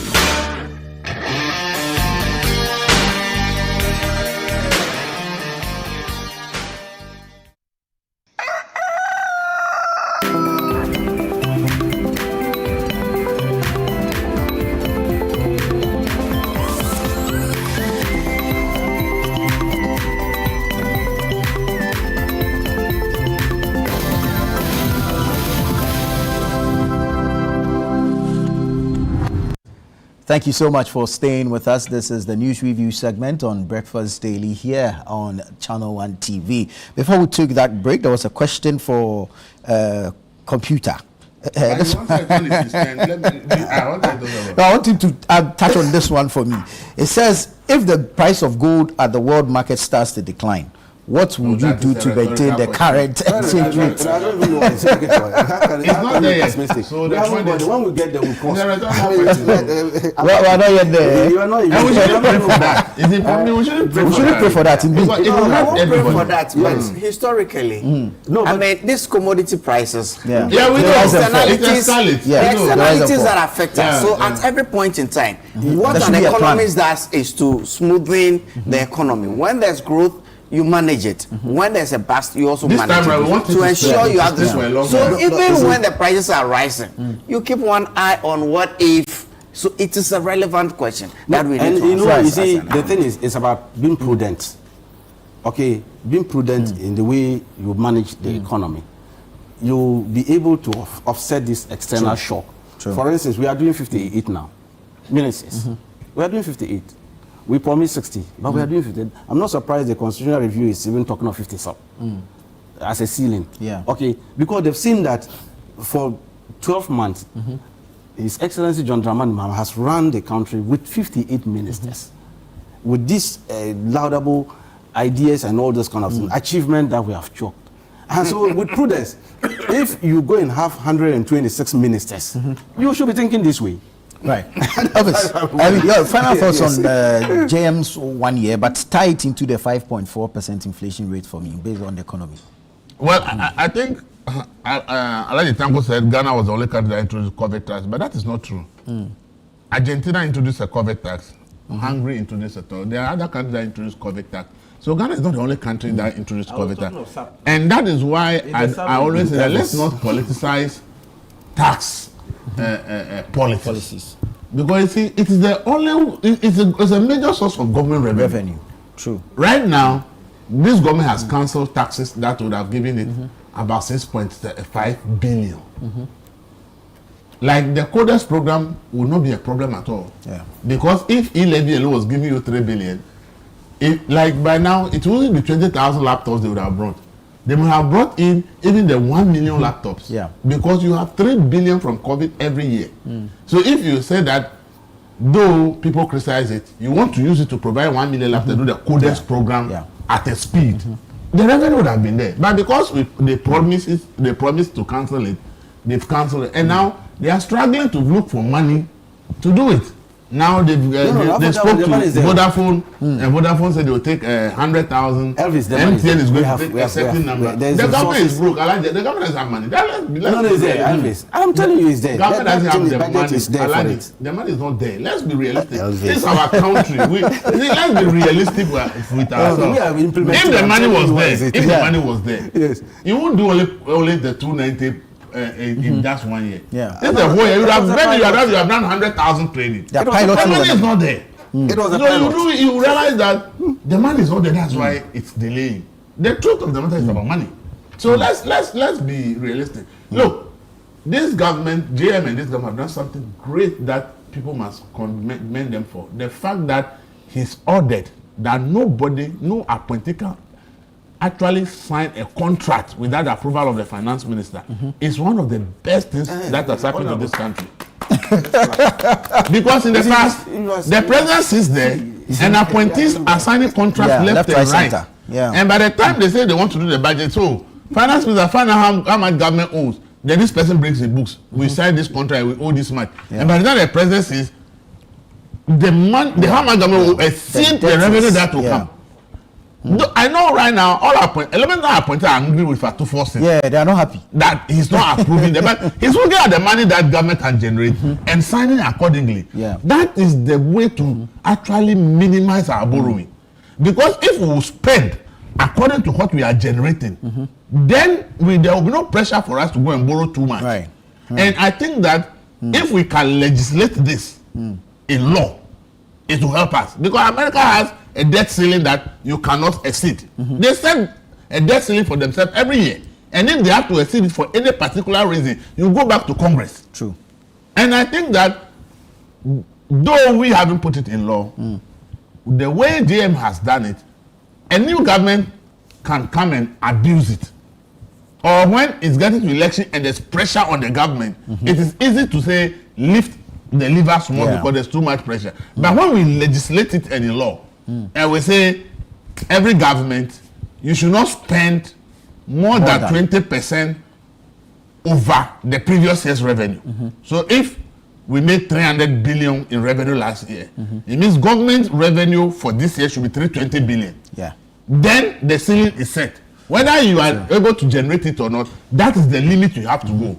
It helps our finance across board. But what was happening in the past where appointees signed contracts all over the place without knowing whether the finance ministry has the resources to back it or not, created a situation why at a point you have to rush it to be borrowing so much money because then you owe all these people and you have to pay. And now you realize you don't have the money. So I think that one of the critical things that this GM government has done that they need to be commended for is that decision that every single thing that have to be a contract until the finance minister okays that there can be money to pay, nobody should sign anything. And I think it's good. But my only fear is that when they enter 2027 and it is election and now the pressure mounts. Because I remember during President Mo's time when Dr. Dufo was finance minister, we had single digit for 3 years, inflation. But by the time we were entering the election, everybody was complaining the country is too dry, there's no money in the system. Unfortunately, President Mos died. And because NDC wanted to win the election, they have to lift the lever. And by the time we see, in 6 months, we've spent our budget over $4.5 billion in 6 months. Because now, all kinds of contracts have to be issued to make people happy. Money has to flow in the system for them to be able to win 2012 elections. You understand? And that created a $4.5 billion hole because it was not part of our expenditure program. But because they realized that with the descent in the system that there's no money, if they don't issue our contract and issue out monies immediately, the election is going to be difficult. And I pray that this time right, we will not get to 2027. They will control everything and they realize that though the indicators on paper are good, it's not translated to the lives of the people. Do you know why people are praising this government now in the first year? It's because the fuel prices has translated into people's lives. Anybody that goes to the pump to go and put fuel knows that now I'm paying less. So you can feel it. So if policies can translate the lives of the people, they will commend every government. And that is why the government has to find out if there's 5.4 inflation, how does it translate to prices? Now, not for rent is not going up. It's not going down. It's actually going up. So the 5.4 inflation, rent is not part. Okay, rent is not part. There are so many things in this country. If you want to do item by item, the price of this water has not gone down because the dollar or inflation has gone down. No, the prices of even some imported items that are of higher value. I don't want to mention it, but if you look at the rice brands, the ones that are of higher value, the prices are going up. It is the lower end of the rice brands that the prices are going down. Cooking oil is the same. If you come to our local life, the cake you are buying for 5 cedis. Me, I live in Dansuman. I now even have a cake of 7 cedis. The fish I buy, I have not seen any reduction in the price of the fish I buy on daily basis.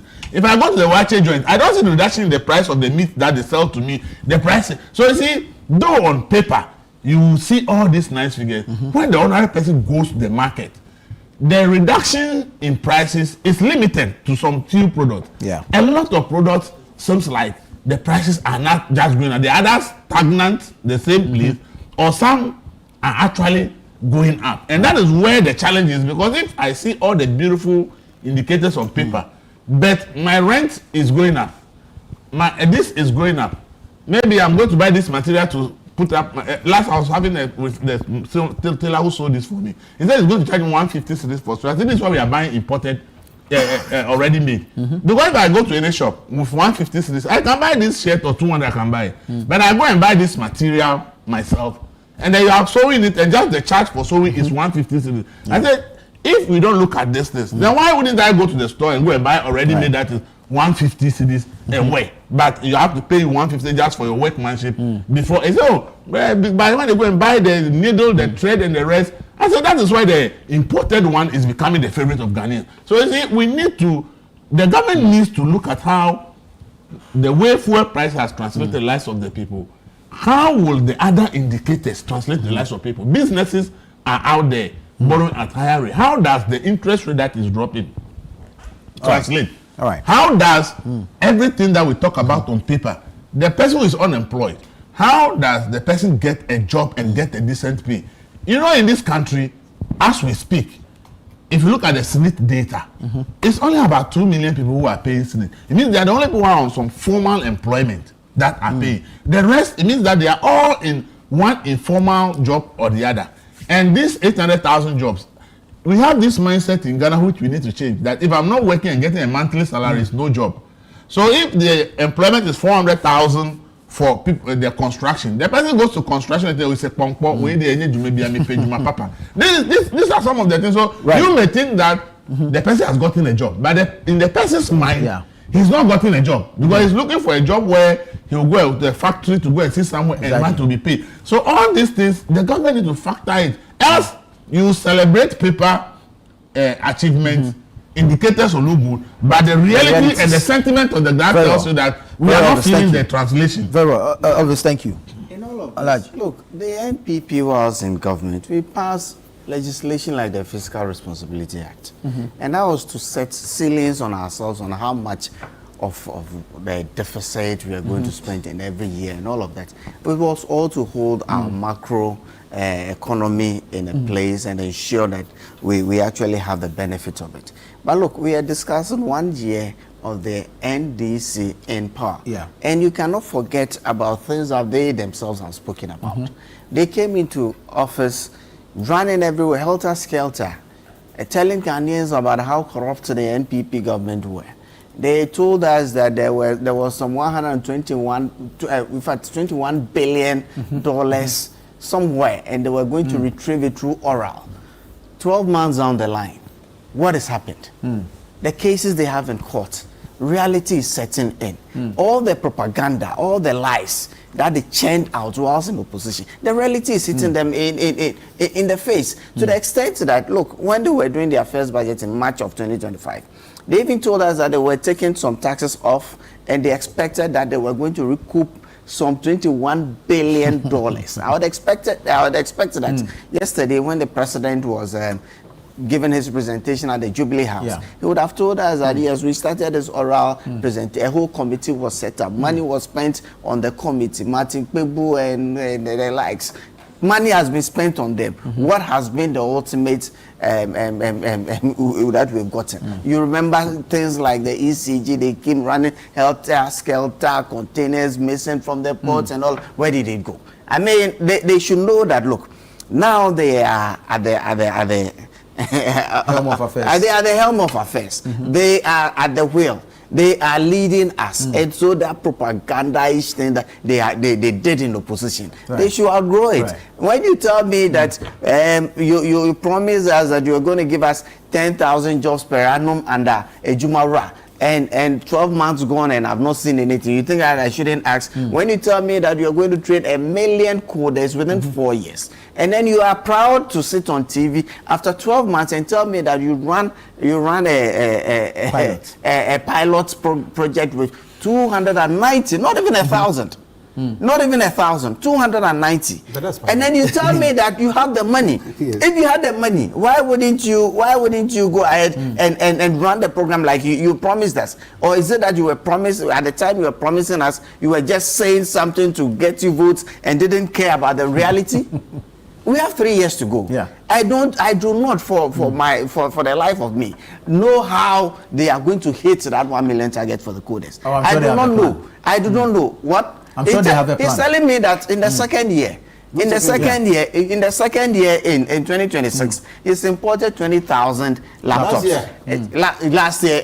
So you mean it's already in the calendar. Are you telling us the 20,000 laptops are here? And it is what is going to train the 1 million people over the next 3 years? You need one laptop to 1 million people. Is that what he's saying? Is that what he's saying? These are specific. He says they have the money, so let's give them the specific promises. And you see, when when you read their manifesto, sometimes it's mind-boggling. Look, there are certain promises. As a Muslim, I wouldn't even promote this. We are going to promote the establishment of factories for brewing local beer in Upper East, Upper West, and the northern regions. Is that what they deserve? But if, if it's something, they said that, yeah. But if it's something they are engaged in there, I've not said. Yes. I will not. Whether they are Catholic or they are other. Nana, they went on to tell us, and they were specific. We shall also revive the following factories: Zwarungu Meat Factory, Pualugu Tomato Factory, Wulugu Livestock Station, Commander Sugar Factory. I'm not too sure where we are on that, and other strategic state-owned enterprises. They said with the cocoa growing areas, they were going to set up factories in there to process nothing. And the painful thing is that when I take the 2026 budget, there is nothing that connects the budget to these promises in the manifesto. The promises did not find expression in the budget at all. So there's a huge gap. And that is a gap they should look at fixing, rather than say as if they are still in opposition. It's a good thing. Yeah. What does inflation indicate? It indicates to us that the rate of increases in prices. It is not the fact that because inflation is down, prices will go down. No, but the rate at which those prices are changing. And obviously, all this data, if you look at when we went to the IMF, our program we presented to the IMF, if you look at our 2024 budget, all of this were predicted. All of this were predicted. 2024 December, inflation was 23.8%. No problem. In 2022 December, it was 54%. And since then, it's been on the downward trend. So that is where we got to 23%. And we know, but we had a system in place. And that's why we keep saying that, look, we took some very hard-reaching decisions that did not inure to our electoral fortunes. But for the country Ghana, we put Ghana first. We put Ghana's economy first. And that is how come we took decisions that are inuring to our benefit today. It is a reality. It is a reality that we are where we are today because of decisions that the NPP government took in 2023. So you sacrificed for the NDC? We didn't sacrifice. We didn't do it because of the NDC. We did it because of Ghana. And as a responsible party in government at the time, we had to take the hard decisions. And that's exactly what we did. And those are the benefits that we are enjoying today. Thank you. Alaji. You see, Narish Allah, MPP should never come near power again. Oh, seriously. But that is his wish. That's my prayer. Why there should be a reason behind the prayer. When you say things like this, there should be a reason behind the prayer. When you say things like this, when you say things like this, you see in 2026 and 2016, 2017 elections. No, I'm referring to the 2016 elections. The NDC lost by then. It was the widest of margins. Where? In 2016. One margin. About 1 million. Over 1 million. It was not. Unless we had a majority in parliament that had not happened. It wasn't up to 1 million. It was almost. So we had majority in parliament that had not happened before at the time. And so this is new. So the way we went out and the way they have managed. Why? You see, you know why I'm saying that? I'm doing that prayer. I'm doing this prayer because of Ghanaians and the unborn children. You see, MPP for once, why wouldn't you accept that you mess up this country? And that's why you got 38%. And you are telling them that you'd rather prepare the grounds for us to come in and implement. And they still gave you 38%. That's one thing. Are we still stuck on this 38%? You see, no, it's the fact. You know how an election is. That's my work. The facts according to only you. Not only me, they know it. They themselves are knowing it. I don't know the people telling each other in their campaign. The 4 candidates are saying this. So their campaign, they say I can't 9. So it starts 41. So if you forget, the truth of the matter is this. I want my brother to understand when we talk of piloting, you don't need large numbers to do pilot. You are going to do a project of 1 million trainers. You want to train people, 1 million coders across the country. You can decide to even take 50 people for pilots to understand the nature of the course, how it's going to pan out. That is why we did it. Some was online, others was face-to-face. You see that the Accra Center was handling the face-to-face. the Kumasi Center, the Bolga Center, the Sunyani Center, they were doing online and all that. And Zoom it, that is pilot, so that you understand all the thematic areas that you want to handle. We're very clear in our mind, and we're so sexy, and the people are so happy, and then we roll it out. That is how we are doing, and we projected that with the 20,000 laptops, it will be enough to flood the centers that we are going to do, and it can take it. Don't forget, the 1 million code is not 1 year. You see, my good friend Honorable is reading as if governor is just 1 year, as if we voted for 1 year, and all these things should be implemented in 1 year. That's why I'm saying that they managed to say these things, and they get 0.5 for themselves. Otherwise, His Excellency John would have gotten 100%. These are the things they have been doing. Touch on the inflation for me. So, the inflation, Elvis made justice to it, and I agree with him. Yes, the inflation will tell us how market will play out. Are you getting it? Yes, it will tell us how market is play out, and then all of us are enjoying it to some extent. But you see, you will still have some unscrupulous people because we have an open market. Instead of them to reduce their prices accordingly, they still hinge onto the high prices. And they know Ghanaian our taste. Me, I don't remember the last time I ate this foreign rice and other things. Because we have beautiful rice in Ghana. Yeah, we actually running a campaign. It's Ghana build Ghana. Yes, a very beautiful one, very sweet. But people are still attached to this kind of foreign goods and all this kind of thing. And they use foreign currency to import them, so they will still maintain those kind of prices. So that will be your headache. And then the other time we're talking of, yes, Elvis, I've been buying KK from Osu. I like eating KK, you know, because I'm in Accra. I bought 5 cedis bowl of, I couldn't finish eating it. One. Why? Was it too big, or you have a small stomach? Too big. Too big. 5 cedis, too big. It was like this. Osu, like this. Osu of all places, not even in Medina. Osu. Is it Osu? When was this? Oh, just what? Today is what? Today is Thursday. It's Thursday. Yeah. Oh, that was on Tuesday. Tuesday, I just drove there. I didn't think it. Alaji, you were not hungry. It's like this, big, like this. That's the kind of thing. They decide to go and eat their kenke in a men's big hotel or that's where they go and eat kenke. And then you come and be telling Ghanaians things are costly. Who asked you to go there? That is their problem. Go to they have reduced. Look, prices up. You know we have glass, maize, and all these things. And that's why they have reduced the prices. The bowl of kenke was so huge that when I sent it, I was looking at, is this woman, is it that she didn't understand the money or what? 5 cedis, the big one like this. That is what governance is all about. Make your people happy. KK 5 cedi, big one, like this. I didn't see. It was like this. KK, like this. 5 cedi. Today's your birthday. Nana is surprised. Today's your birthday. Even the location also, if you say Medina or Ashaman or some other place, we know that the prices are a bit. But if you talk about Osu or Dansuman, you bought KK. 5 cedi is this big. It's like this. Very big. Osu. I'm telling you. Oh, okay. Like, show us there. I'm telling you, I'll show you. Yeah, give us the location. I'll even bring some. I am not the one querying you. It's Nana who is querying you. But you know, I know you people, you go and eat in some high hotels and then you come and tell Ghanaians that the KK is like Why this. should a Ghanaian not be able to eat in any place of his choice in Ghana? Within your means. We should be able to afford. I am here. Ghanaians should be able to enjoy the good things that we have in Ghana. Let me tell you. A Ghanaian should be able to get up and go to Movenpick or Kempinski to enjoy having to meal.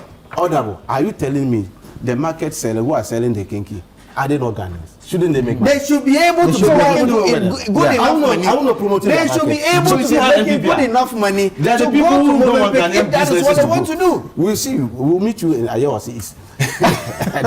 You see, so I can assure you, we will continue to appeal to the market people. They should reduce their prices accordingly, because inflation, as it's coming down, it is not only on paper; it's real.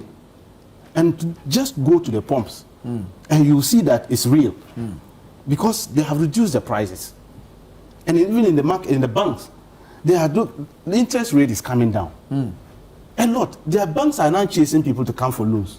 Unprecedented. Yes, I'm telling you. They're not, because the rates are very down. Nobody wanted to go and borrow for 30% or 35% and all. What was the current lending rate? Oh, now if you go, you can even get some as 14%, some 15%. Really? Oh yes. In which bank? Oh, which bank? I like the which bank. We want to know the bank. This one you can do free advert for the bank. Elvis. Ahaji, which bank? 14%. Advertise a bank. That's not easy. Or you give me free 14%. As we want me to give this one you can make it the bank. Tell us free adverts. Public education, public service announcement. There are banks in this country who are chasing workers to come for loans because interest rates has come down. Which bank? Should I mention bank? I can't give them advice. They have a policy.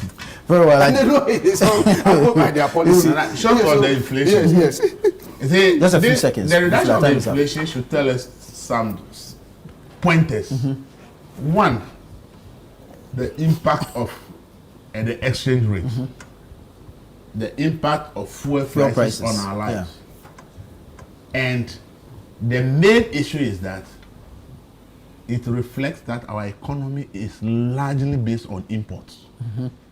Because if inflation is reducing because we have been able to manage the exchange rate, which means that the cost of imported things is now going down. So the price of imported goods are going down.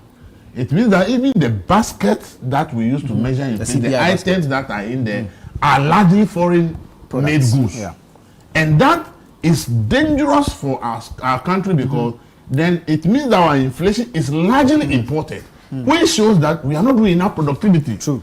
And which will tell us that any time that the exchange rate fluctuates, we are in trouble. We have reducing oil price on the global market, but because of the stability of the exchange rate, we are paying lower for the pumps. And because transportation affects everything, it's reflecting. And because most of the items in the basket for inflation determination are imported goods, that is the kind of economy we should look at. This inflation that's reducing is not because of local production. Because if you look at, as I said, if you look at a lot of things that are local, they are still expensive. Even the food, because we are not able to preserve our food for a year, it's still seasonal. So when it's in short supply, it's still expensive. So we must look at this reduction in inflation and ask ourselves, is this the kind of economy we want to run where almost everything we use is largely imported, and therefore it's exchange that determine whether our lives will go down or will go up. That is something that we must all think about. Unfortunately, our time is up. Aura is see, Aura is a full form. You know that US, let me give you just 1 minute. When it comes to fuel prices, there are factors that are not within our control. Your finance minister. There are factors that are the global prices. I like you. Calm down, please. Oh. Brief finance minister. Second. Former finance minister. He's been arrested in by US. who? Are you aware of that? By who? Department of Justice or ICE? ICE. And what does ICE do? They want to bring him to ICE. ICE is not DOJ. ICE is immigration. With the process. Excise. We have sent the that's an immigration issue. I said they have gone for him. He's been detained. They have gone for him because he's a fugitive. Is it at your behest? Didn't Attorney General inform the whole world? Very well. Thank you. Honorable, thank you. Alaji, thank you. Elvis, thank you. And once again, happy birthday to you. We wish you well. This has been the news review segment on Breakfast Daily. Please don't go away. The show continues after this.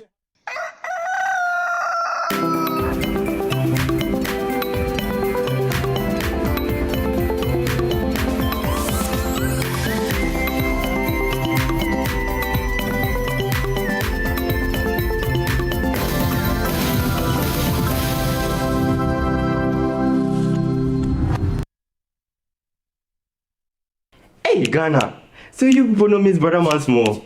If you knew, it's your boy. Kill them all, kill them all. But this time, I'm not only killing mosquitoes, I am killing the grades. See? This wouldn't have been possible if I didn't have the perfect mosquito-free atmosphere. Thank you, Out Insecticide. And yeah, Out Mosquito Coil. For a mosquito-free atmosphere, trust Out to... You are not serious. Out Insecticide. So ya boa, faha. It's time to promote volunteerism, active citizenship, and patriotism in Ghanaian society, where we shine the spotlight on the unsung heroes among us. Today, we're not just launching a program, we're igniting a revolution of skills, dreams, and hope. On Volunteers TV, we highlight and celebrate people and groups that are great examples to us all.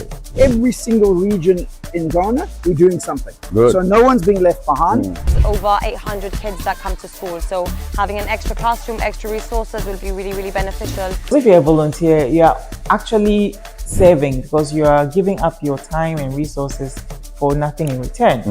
Volunteers TV, Sunday at 6:30 p.m. only on Channel 1 TV. Welcome to the Health Quarters Ghana, where medical science meets everyday life. Join Dr. Gideon Assan and the irrepressible Clemento Suarez as they tackle health issues. My name is Dr. Gideon Assan. I have with me here my co-host, Clemento Suarez. I knew how it felt anytime I started to feel the pain. Whether it is hernia, breast cancer, cataracts, or infertility, the show brings together victims to share their real life stories and experts to debunk myths. If you wear cotton supporter, and there be a pampers and a benwa or bosom. So you see, instead of it being raw egg, I done it because you didn't know. Make a date with us every Sunday at 4 p.m. on Channel 1 TV. Don't forget to subscribe on YouTube and all social media platforms at Health Quarters Ghana.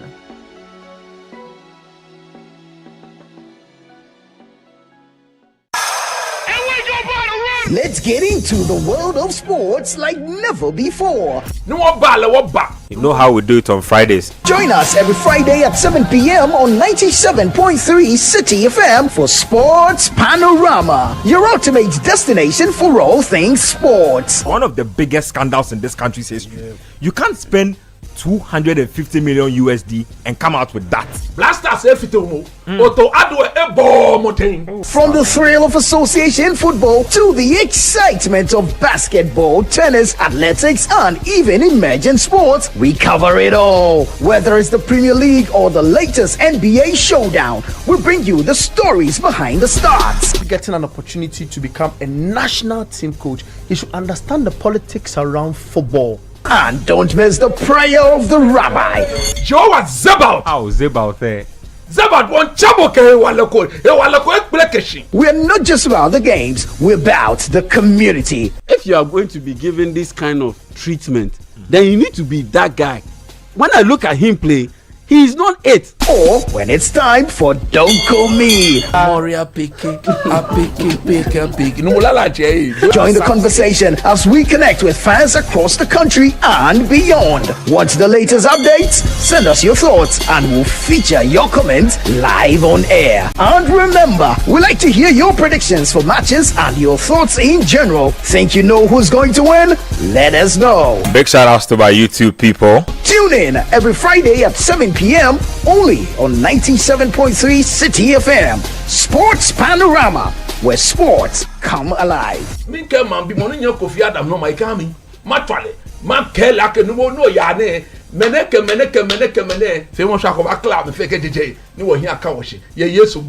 Amen. Sports Panorama, your weekly sports fix. Don't miss out on the action. Sports Panorama. Catch the excitement every Friday.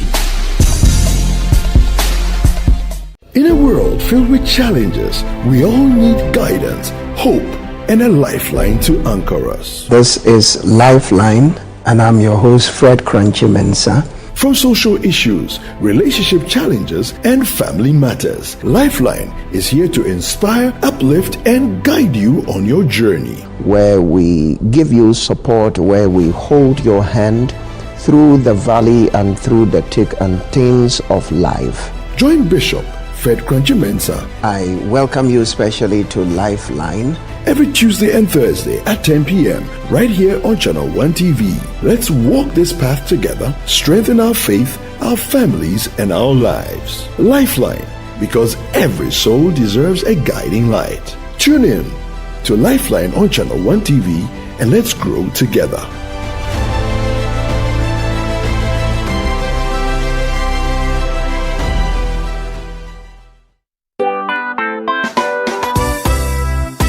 The Sweetroo Secondary Schools Wesco Alumni Association invites all alumni to its annual all-year groups Thanksgiving and Remembrance Service. There will be remembrance of the departed PSCs and also the launch of the 67th Speech and Prize Giving Day. The date, Sunday the 18th of January 2026. Time, it's 2 p.m. Venue, Cedar Mountain Assemblies of God Church, East Legon. Contact your year group president and register your attendance now. Semper Cum Optimus, always with the best.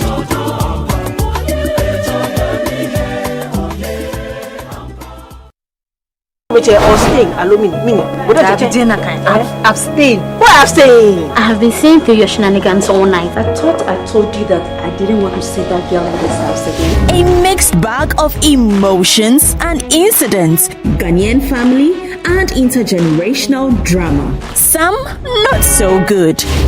That boy, that womanizer. You are old enough. I would like you to man up. In other cases, not so bad. So does he see in her that he's not seeing in me? Look at me. Eugene and Anekia made their choice. You won't believe what Pam and Anekia have done to me. Watch out for So So, a brand new series from GH Media Productions. So So, Thursday at 7:30 p.m. only on Channel 1 TV. 10 years of unforgettable memories, breathtaking sights, unlimited excitement, new friendships. And this March, we're turning it all the way up from the 1st to the 8th of March 2026. Get ready for the road trip of a lifetime. 8 epic days, 14 regions, 1 legendary caravan. We roll from Greater Accra through the Eastern region, cruise into the Northern and Upper East regions, vibe through the Western region, and hit many more iconic destinations across Ghana. It's culture, it's adventure, it's pure discovery with the best people and the best vibes. Expect non-stop fun, endless scenic views, deep cultural immersion, new networks, and friendships and memories that will outlive the journey. Seats are limited, and this is the 10th anniversary. You cannot miss it. Watch out for details soon.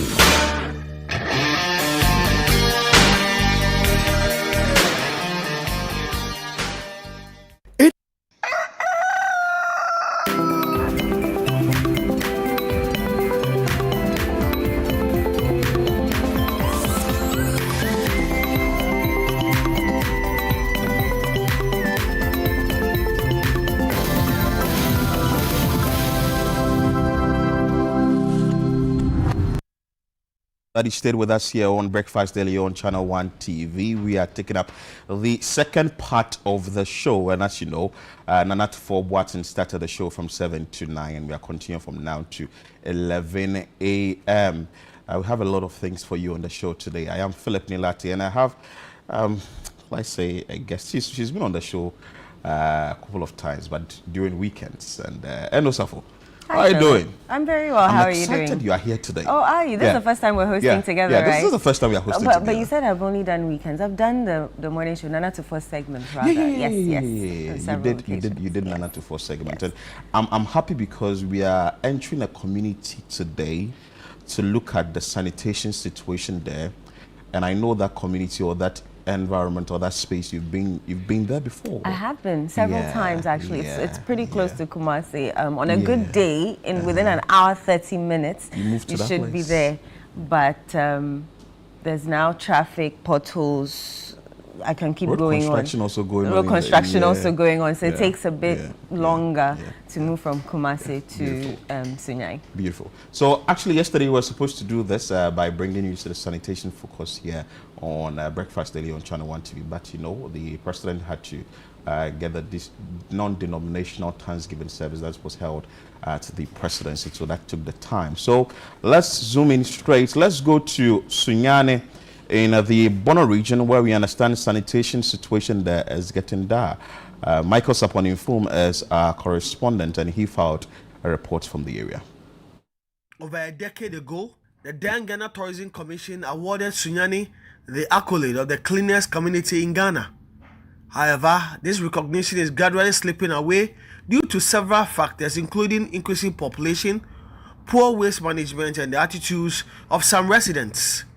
Gutters that once flowed freely are now choked with waste. Indiscriminate littering has become common, while the absence of waste bins on many streets has left residents with limited options for proper waste disposal. These challenges have contributed to a polluted environment and blocked drain systems. During the monthly cleanup exercise, the Municipal Chief Executive for Sunyani East, Vincent Etweje, noted that stricter enforcement of sanitation bylaws will help improve cleanliness in the municipality and enable Sunyani to reclaim its lost accolade as a cleanest community. Sunyani Municipal Assembly, starting this January, will enforce its bylaws to the latter. And I'm very happy that we have the backing of the Traditional Council, we have the backing of our sector ministry, that is the local government and sanitation ministry. I have the backing of the MP, my regional minister, and all other stakeholders. So I want to use this platform to urge that where or when a citizen is being confronted with any of our rules and we are being subjected to the sanctions, please, you should go through it to ensure that Sunyani once again becomes the cleanest city. Concerns were also raised about lack of waste bins across the municipality and what is being done to address the situation. When the dustbins were in place some years back, our sanitary inspectors had that challenge that when they go into the dustbins, they will see a lot of domestic waste. So they started to withdraw them, and as it stands now, we don't even have a dustbin in town. So what we have done is we have procured, or we are in the process of procuring metallic dustbins that will be affixed on the road, not on the main road. I mean adjacent of the road, so that one, you can remove the dustbins, and we will just create a very small hole so that when you have domestic waste, you can just put them inside. Meanwhile, the Minister for Local Government, Chieftaincy and Religious Affairs, Ahmed Ibrahim, outlined government's broader plans to improve sanitation across the country. You know, the President himself said that all the bylaws in sanitation, Chieftaincy is going to take part, and that there will be sanitation palace courts, so that there will be instant punishment. This is what the President said at the launch of the National Sanitation Day last year. And you could see that the Sunyani Omahene representative also stated the same thing. And they have also come out to support this. When chiefs, traditional authorities, government officials, religious leaders, youth, security services all come out for a common purpose, you can be assured that the mission will be accomplished.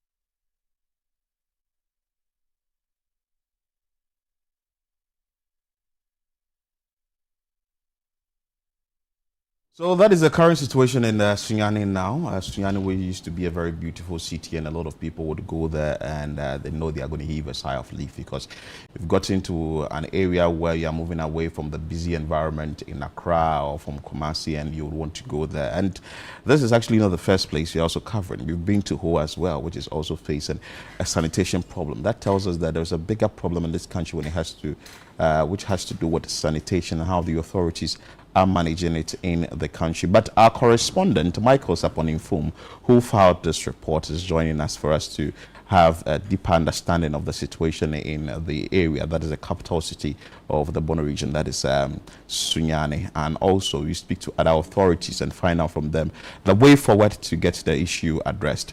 Michael, good morning. Good morning, Philip. Happy New Year. The same to you. And I trust you are doing well. Yeah, very well, very well. Michael, let's paint the picture. 5 years or 10 years ago, how was Sunyani like in terms of sanitation?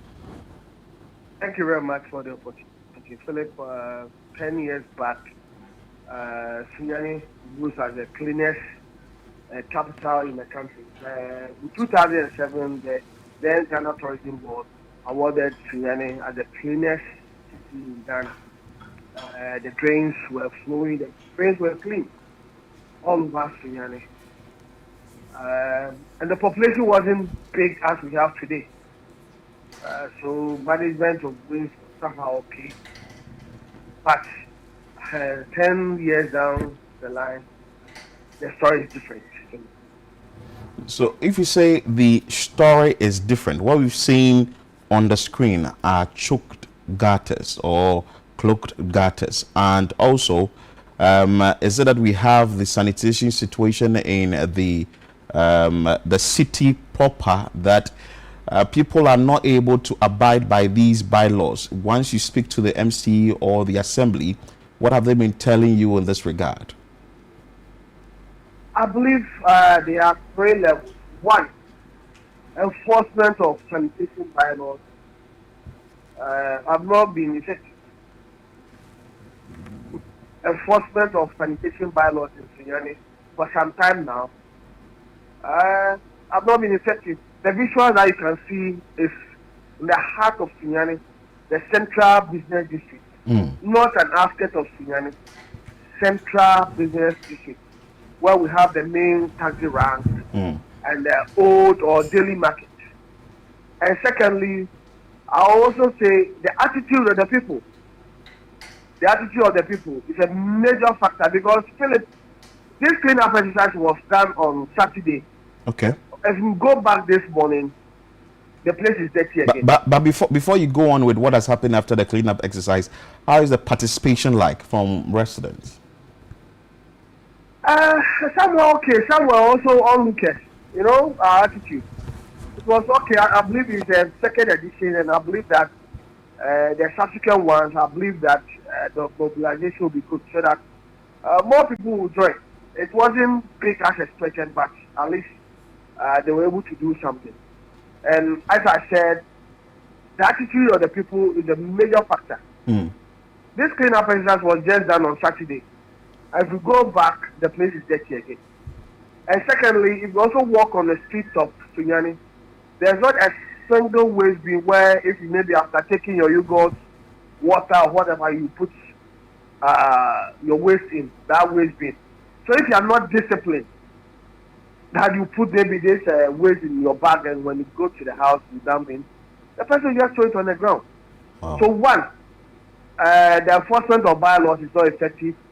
Secondly, the attitude of the people, and also on the street of Sunyani, there's not a single dustbin, which the municipal chief executive Vincent Gentry admitted that on the street of Sunyani, you cannot see a single waste. So all these factors are contributing to the filth and in Sunyani, and gradually Sunyani is losing the status as the cleanest capital or community in the country. Okay, we will speak to the MCE shortly, but I want to find out from you. Do you perchance have any knowledge where if a sanitation management company is in charge of the sanitation situation in the area, or solely the assembly? You know, Zoomlion was handling it, but as we speak, I don't know what is happening. You know, there were issues that government is terminating their contract here and there, so I can't speak on that. But over the years, that's what they've been doing. We especially at dawn, you see their workers cleaning the streets. But for some time now, I have not been seeing them. I don't know what is happening to. Okay. But I believe the MC will be the right person to tell us why we don't see the workers of Zoomlion on the street cleaning. So, Philip, as I said, the enforcement of sanitation bylaws is not effective. The attitude of the people, and also unavailability of waste bins on the street of Sunyani. These factors are contributing to the challenge we are facing compared to some years ago. Michael, you mentioned the attitude of residents being one of the reasons why Sunyani is facing what it's facing today. My question to you is, do you feel that residents have a sense of ownership that as they're, indiscriminately throwing filth around, that in the end it's going to affect them, it's going to affect their livelihoods? I don't think people have that sense of ownership that, oh, what I'm doing is not right. Because I don't understand why, as a person, you should drink water and throw it on the ground. And I know it's surprising. People will say, even if I don't, you can't explain it. It's worrying that in the central business district, the visual that you can see, people will just drink water, just throw it in the drains. All the drains are choked. And surprisingly, foods are sold along these drains. And people go there to buy. It's worrying because years ago, if nothing at all, Sunyani, no, you can't see this truth. But it did not change today. I mean, 4, 5, 6 years, 7, 8 years ago, 9 years ago, it started gradually. And also, there's also increase in population in Sunyani. There's now University of Energy and Natural Resources here, SU is there, and the population is growing by the day. So at times, managing waste becomes a challenge. But I believe that the major factors are what I said, lack of enforcement. I believe that if the assembly is able to prosecute people, it will serve as a deterrent for people as to stop littering just like that. And also, if I believe that the assembly must also intensify its education, not only on the streets, going to churches and other things to educate the people. Michael, you mentioned that it's within the CBD. Is it only within the CBD or across Sunyani? Across Sunyani. But if the CBD is like this, you can imagine. Okay. The outskirts. Wow. Yes, it's worrying. It's worrying. Okay, Michael, thank you so much for your time. We will definitely come to you and see if there will be an improvement in the situation in the coming days now that we are talking about it. But, Michael made mention of a very important thing that maybe we will ask the waste management organizations, or we ask the MC what really has become the situation now. He says that time past, you see a waste management organization, that is Zoom Lion, going around, that is their officers or their men going around to clean up the city. The assembly cannot do it all because of the numbers involved. The population has yes, grown. And I've heard Bernard say something, Bernard Avile say something, that when there is chaos, there is more money to be made.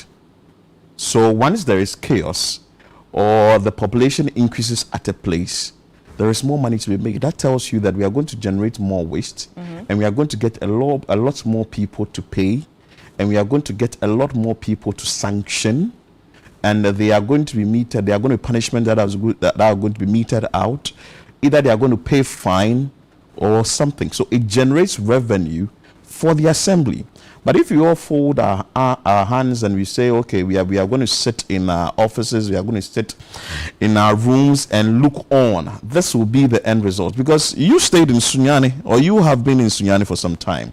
You know how the situation in the place was. I remember there was some time I went to Sunyani once, and when I got there, I was marveled. That was somewhere 2021 or 2020. And I was like, oh, the place is beautiful. But if that cannot be said of it now, then it's a problem. It's a big problem that has to be checked. Because if we do not have the power to get the place clean, ask us, or the end game is going to be that we are going to record some health situations in the area, and also we are going to see people going about their day-to-day activities without even bothering about sanitation.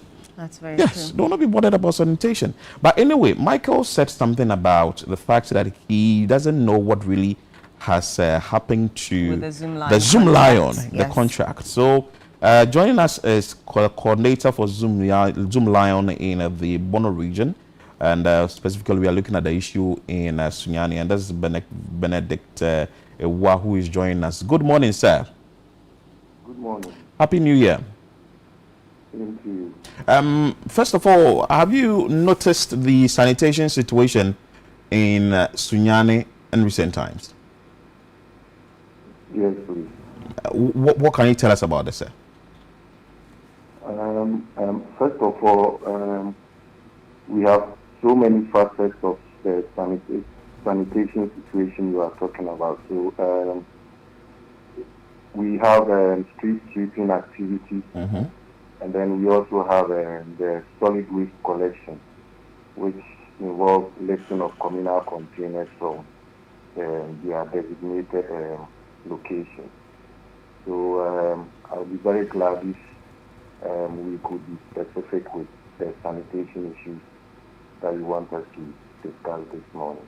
Okay, so my correspondent, or my colleague in the Bono region, Sunyani, who filed a report from Sunyani, made mention of time past he could see, or there was an exercise that was embarked on by your outfit by one street sweeping, which is very important. It helps in the sanitation situation, and also the bins that were made available, among other things, in the capital city. But that is not the situation now.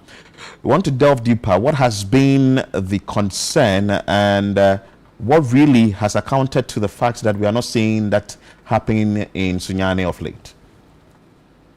Oh, okay. So let me take them one after the other. With respect to the street sweeping activities or the public cleansing activities, which basically involves the sweeping and then cleaning of principal streets within Sunyani, drainage systems and the rest. You know, Zoomlion had a contract with the government of Ghana, which starts in the year 2025. There were efforts to get to the negotiation table with the government so that it could be renewed. But all those efforts proved futile. So as we speak, for the public cleansing of street sweeping, there is no contract between Zoomlion Ghana Limited and the government of Ghana. So all the operatives who used to come onto the street to sweep the litters and other garbage on our principal streets are no longer on the streets doing such things. That is why these days we see the streets with garbage and the rest. So basically that is it for the street sweeping. However, even in spite of this challenge, we try to engage the municipal assembly that through their own mandate, they can at least get us some few people, and then they themselves will pay them some allowances whilst we do the supervision on behalf of the municipal assembly. We tried implementing that, but it seems it couldn't work out.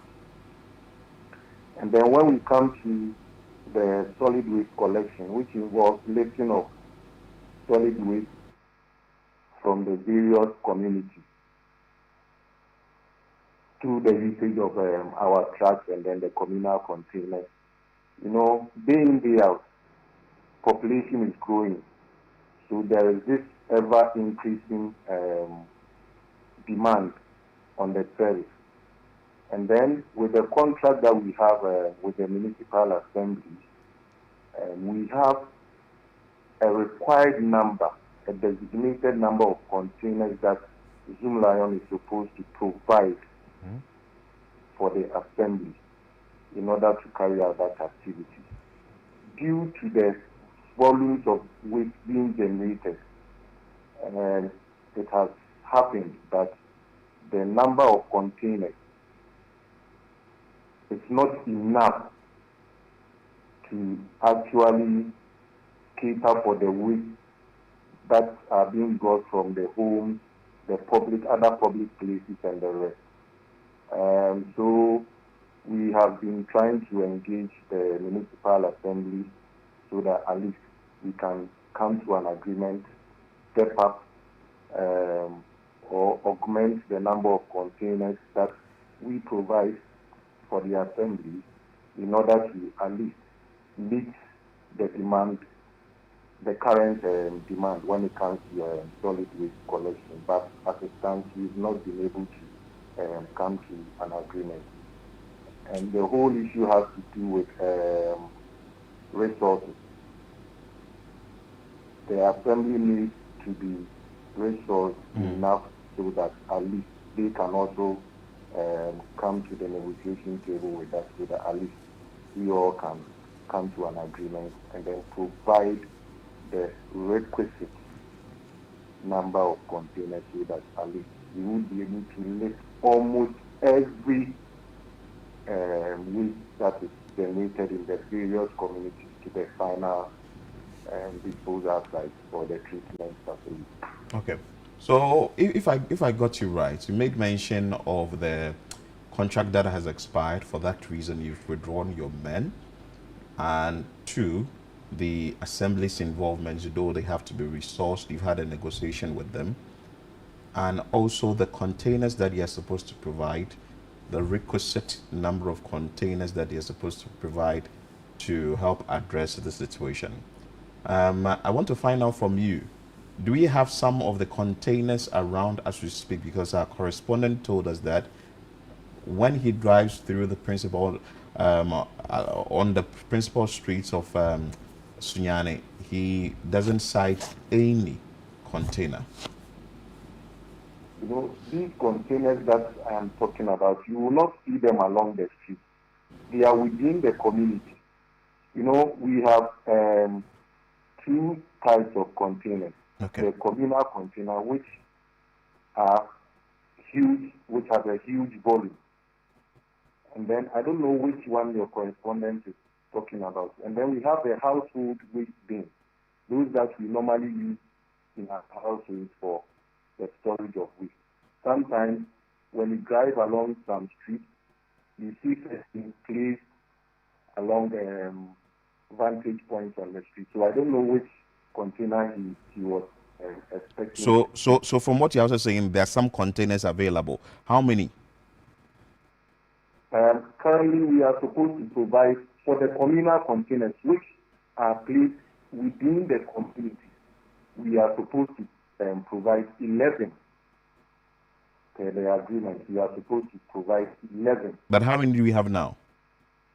And we even have about 14. 14. Okay, so you've exceeded the 11. Yes, please. Okay, that's fine. I think my question to you would be, have you received any formal communication as to when your contract will either be extended or renewed, or in what form it may come?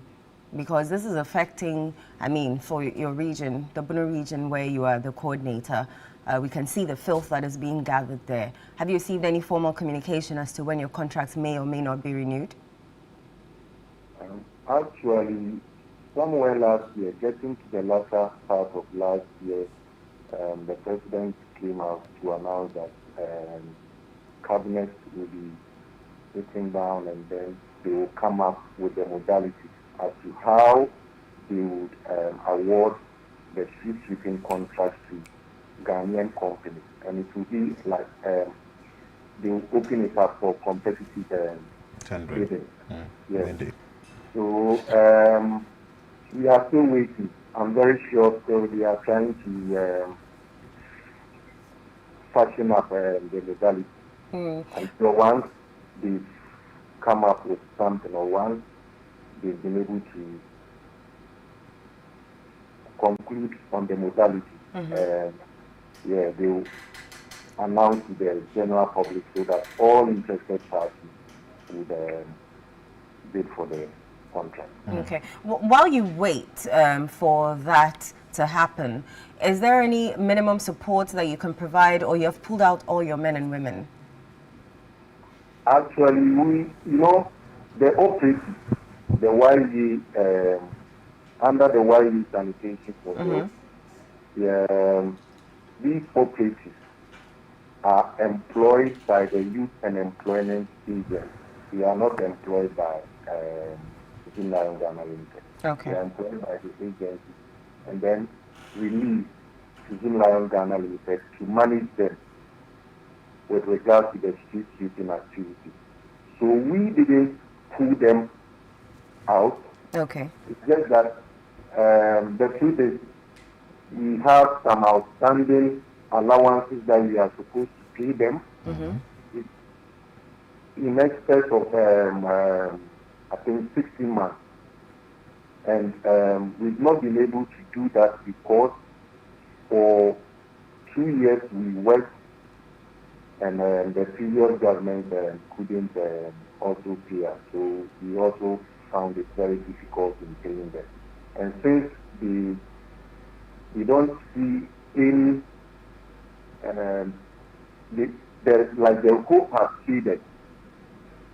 There is nothing, they are not hearing any positive news with regards to the renewal of the contract. And then again, they don't know when you will be able to gather some money and pay them their outstanding allowances.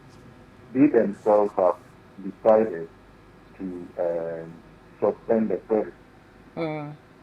Yes. So initially we kept convincing most of them that very soon the contract will be renewed, so at least they should still come out and then work on the street. And like that has taken a very long time, and almost all of them have lost it, and as such they suspended their service. We didn't pull them off the street. All right. While you wait for the tendering process to begin, though, what immediate actions or what advice can you give the Assembly to help them mitigate the sanitation situation in Sunyani? Like I said, we've had discussions with them. At least if we can get a few of these operatives to clean the critical areas within the municipality, and then the Assembly was in turn and pay their allowance regularly. I think we are ready to at least help with the supervision and everything. I think this can help in going a long way to mitigate the current situation that we are facing. Okay. Benedict Bono Regional Coordinator Zoom Lion, thank you so much for your time. We are grateful that you joined us this morning for us to have conversations on how best we can manage the sanitation situation in Sunyani, because from what we have done here, it's so evident that it's not only in the Greater Accra region, the capital city Accra, but it's something that is nationwide, and very important is that the government would have to do something now. Maybe there should be a stopgap measure, or there should be an interim approach to the sanitation situation as the bigger picture of the renewal of the contract is done. Because you can't take the part of the private sector out when you want to develop a country. You definitely need the private sector in everything. So you wouldn't want to say that, well, you are halting A, B, C, D, and you haven't put in place E, F, G, H, and we should find a solution to the problem. We will not. And if someone is even working and you've not paid the person for some period of time, the enthusiasm or the kind of zeal the person will work with will dwindle. Yeah. And I think that is what I'm saying. If not from Zoom Lion or the waste management company, it has to do with the youth in the area. We've seen youth in Accra, that is the bus stop boys going around and all that, trying to mobilize people to help in a sanitation situation. But when it comes to sanitation, it's bigger than what we can see. A few people. Yes, it requires a lot. It's a big thing. And when it denigrates your health, your water, your safety, everything is affected. And I don't think we're taking it seriously. Yeah, I think you mentioned that there was a similar situation in Ho. Yeah, there was a similar situation in Ho, and I always say that having stayed in Ho for 5 years. Been there. Yeah, you went to school there or something. And I stayed in Ho for 2 years after school. Okay. And so stayed in Ho for 5 years. Ho was also one of the cleanest. Oh, clean. And very it clean. Has a very clean air. Yeah. Because when I left Ho 2014, 2015, staying in Ho between 2009 to 2014, 2015 was a very clean place. Right. And you'd want to be in that environment every now, because I actually didn't want to come to Accra. Yes. You didn't want the traffic the pollution. The pollution and all that. But if you go to Ho today, it's the same situation. Even Kumasi, that used to be the garden used city. To be the garden city. Yeah, now there's no garden. There's just no garden. Dust it's and just filth.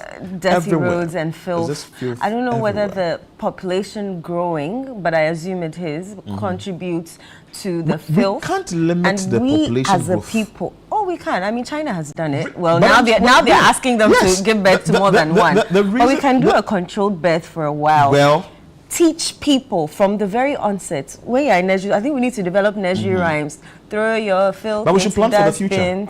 And something, but we should plan for the future. The younger generation about filth, its consequences, how it affects our communities, how it affects your health even. And then so you start from the younger generation, because we right now, you see someone drinking something and just throw it. So let me tell you this. You know, I went to Singapore, right? Yes. And in that country, they have planned like 10, 15 years ahead. Oh, wow. Yes, in terms of sanitation. Okay. So they have their landfill site. I've forgotten the name. It's escaped me. But they know that that landfill site would get full in the next 2-3 years. That's like, well, in the next 5 years, that's 2030. Right. They know that it will get full, but they are planning from now. And when you go there, the private sector is really working. They're involved. They are in everything. involved. So you see, let me ask you this sanitation. Does the landfill sites have a funny smell? Well, there's an engineered landfill site. Okay. So you can get a very engineered landfill site. Good morning to Dr. Peter Dagadu, who is the MD for Waste Landfills Company. You understand? There is an engineered landfill site when it's well managed. Right.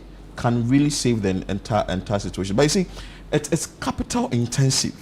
You just don't leave it to chance that, okay, fine, I want to leave this to chance and let it roll on its own. Right. There has to be intentionality. It needs to be monitored. So I'm putting this amount of money into this field, I'm putting that amount of money into this field, but I'll have to monitor the outcome of whatever is going to happen in that particular place, or whatever amount of money I have invested into that field. So you wouldn't want to sit down and say that, okay, fine, the assemblies would have to enforce the bylaw. You are enforcing the bylaw, but you're not giving me a place to dump the refuse. Where does Accra dump refuse? I don't think so. There is a big I think the landfill site, I think when you go to Kotoku thereabout, there is a landfill site there, or in Sawam there's a landfill site. There's another one too at Bone, but even with the Bone one, I recently filed a report there. It's full, and we are not able to get that place to. That one too, also the Waste Landfills Company Limited is also complaining that they've not been paid an amount of money to manage that particular dump site. You know, there is a landfill, an engineered landfill site close to the dump site now. You understand? So if an amount of money is not pumped into it, it will bounce back to us. When you go to the assemblies, we are not holding brief for a particular waste management company. Yeah. But what you are saying is that there should be an intentionality. There should be that this amount of money from the state is going to be pumped into sanitation. It's going to be pumped into a space that we know that we are saving ourselves from risk associated with health. Because if we do not take care, from what we have done on the show, Accra is even worse. Accra is facing its own issues. We went to the central region. The same thing. Akwesi Addo filed a report. There is a dump site in one of the communities, I think it's in Kwafo or something. That place too, they're having issues with the dump site. You go to Kaswa, there's a big problem. You now move along to Western region, where we've had Akwesi J. Nim filed a report from Western region. There's a bigger problem there. You go to the Ashanti region. For the Ashanti region, we've had several reports coming from that place, from Hafiz Tijani, Doris Longta, and his colleague, and their colleague, and other colleagues also there. They filed reports. Next week, probably, we'll be looking at what is happening in the northern part of the country. Right. But even with that, we've had issues with other places. Damango, we've had, Savannah region, we've had situations coming from that area. So it's a bigger thing that has to be looked at. It's either we are having a meeting with the assemblies to sit down and see how best we are going to deal with this and address the situation. And we shouldn't fold our arms and be looking at this, because the population will definitely increase. And once there is going to be a population incremental growth, certainly we'll be seeing more waste being generated in our communities, because now when you go and buy food, you are either buying wache in that pack or you are buying cocoa in that rubber. The final and destination of that pack you've bought or that rubber you've bought goes somewhere, but it has to be a responsibility of someone to take care of that waste. It has to be your own responsibility. No, if you're dumping it into the correct place. Has it been created? But whoever you bought it from should be able to create something for you. So if the person you bought that particular thing from also lifts the bin, where is the person going to dump it? I assume that there should be a company that will come around to pick Are up. the companies being paid?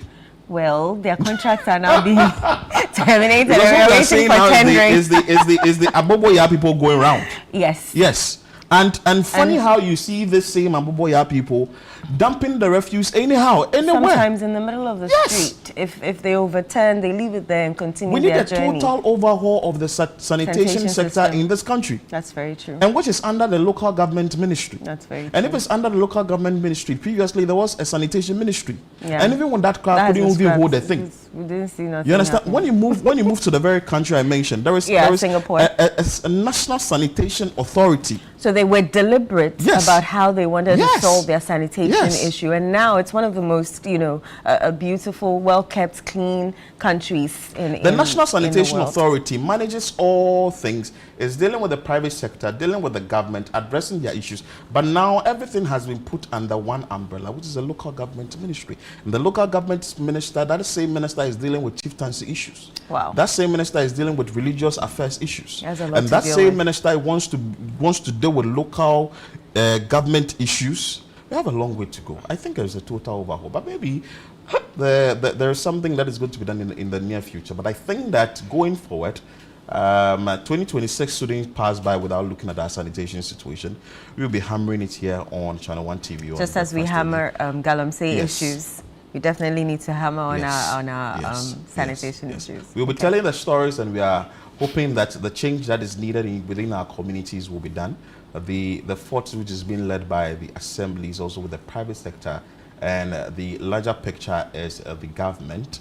But also, let's not forget that as citizens, we have a role to play. But if you create that avenue or that environment or atmosphere for us, the citizens, definitely if you are cracking the whip by enforcing the bylaws, we will follow suit. We'll go for a quick break. When we come back, we'll definitely have more for you on the show. Stay with us.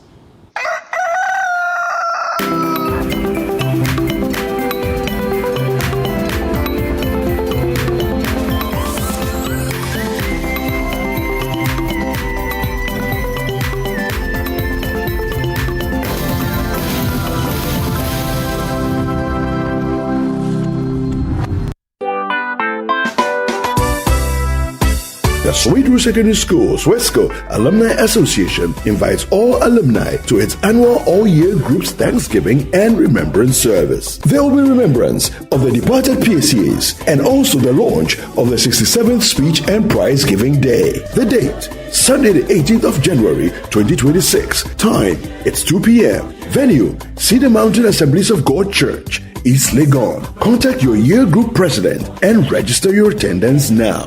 Semper Cum Optimus, always with the best.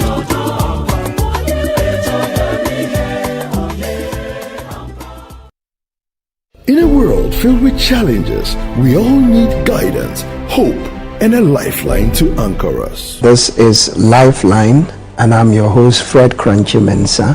From social issues, relationship challenges, and family matters, Lifeline is here to inspire, uplift, and guide you on your journey. Where we give you support, where we hold your hand through the valley and through the thick and thins of life. Join Bishop Fred Crunchy Mensa. I welcome you especially to Lifeline. Every Tuesday and Thursday at 10 p.m. right here on Channel 1 TV. Let's walk this path together, strengthen our faith, our families, and our lives. Lifeline, because every soul deserves a guiding light. Tune in to Lifeline on Channel 1 TV and let's grow together.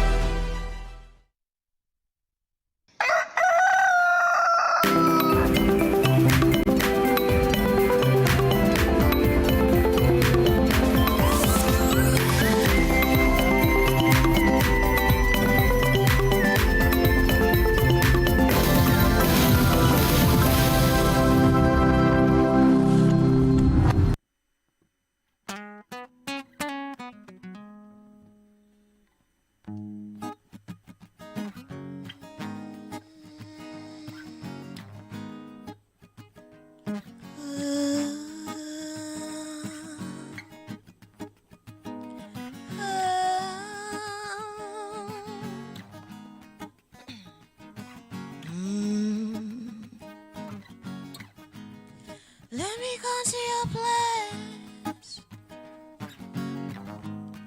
Now your love right away. Baby, no give me space. Let me come to your place. Oh baby, I love you. For your love I go cry, oh cry, oh. Okay, chi, how are you tired? Okay, chi, my, okay, chi. For your love I no go tired. Now you make my heart get fire. Oh, you love me, die. Okay, chi, my, okay, chi. Study, fire burning. They wanna catch me, watch me burning. Anything that talk for you, I catch ya, naka, Only one way gonna love you. Baby, you come and tell me. Do me something, what a story. I catch ya, naka, Anything they want for talk, I know I hear it, I be there, never see love before. Enter, your love, enter water. Enter, kai, enter water. Enter inside, for your love, enter water. Enter, kai. Let me come to your place. Now your love right away. Baby, no give me space. Oh baby, I love you. For your love I go cry. Okay, chi, how are you tired? Okay, chi, ma, okay, chi. For your love I no go tired. Now you make my heart get fire. For your love me tired. Okay, chi, ma, okay, chi. Okay, chi, ma, okay, chi. Okay, chi, ma, okay, chi.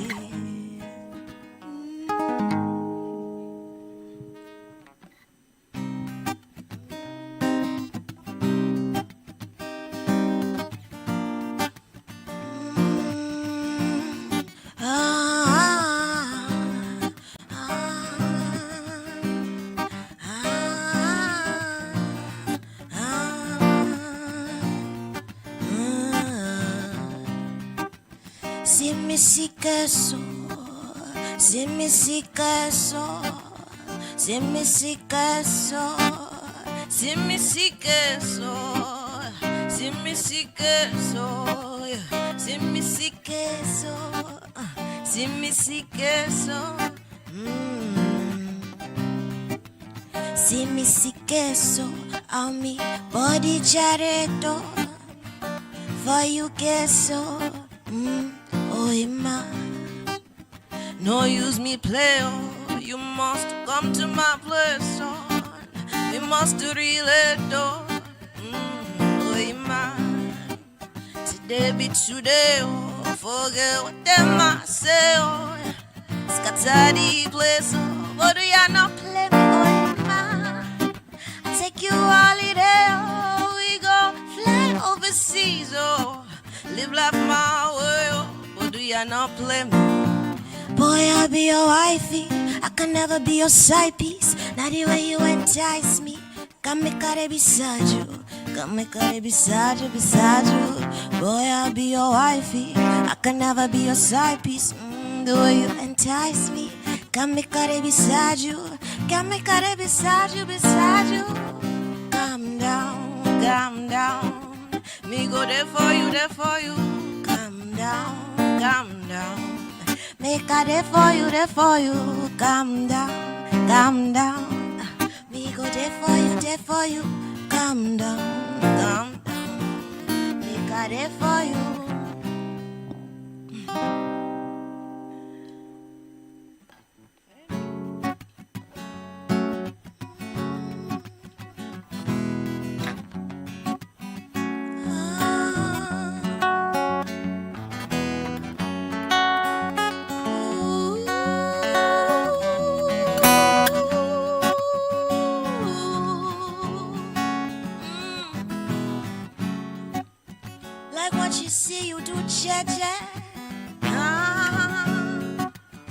Like what I do, I put them under pressure. Me a big legend. Ooh. When me come in the scene, they put them under pressure. Everything you want to go wire. Everything will be your desire. Anyhow you like 'em, I like 'em. Now me be the one they inspire. What do you want do for corner? Where you know fit do for front? Me no fear no maga.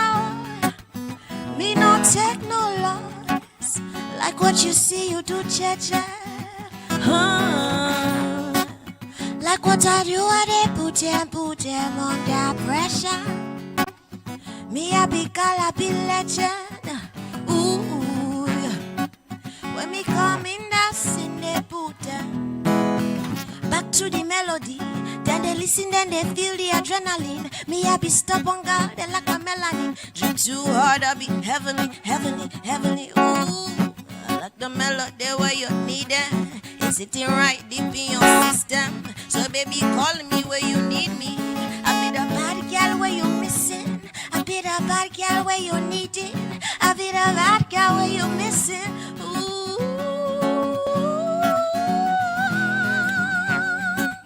Like what you see you do, cha-cha. Like what you see you do, cha-cha. Like what you see you do, cha-cha. Like what you say you do, cha-cha. Now me they put them under pressure. I say, now me they put them under pressure. I say, now me they put them under pressure. Ooh, now me they put them under pressure.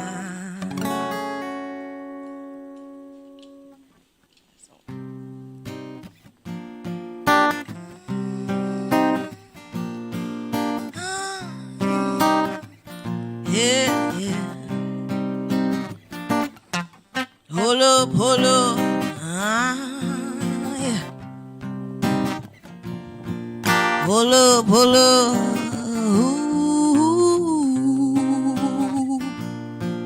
Hold up, looking like the sky's falling. Hold up, looking like the sky's falling. Roll up, rebellious one. Hear me coming. Hear me coming. Pull up, looking like the sky's falling. Pull up, looking like the sky's falling. Roll up, rebellious one. Hear me coming. Hear me, say me no like fighting. Make a maga try me. Figure 8 when me give them bad girl from the 90s. No, them man a lying and them wanna try me. But me no care about them hate and them backbiting. Fine girl, she only wear expensive shit. Finest in the room, you know that's mine. Where you see me, give me space, make her express my ish. No care about them, tell them, oh, hold up, looking like the sky's falling. Hold up, looking like the sky's falling. Roll up, rebellious one. Hear me coming, yeah.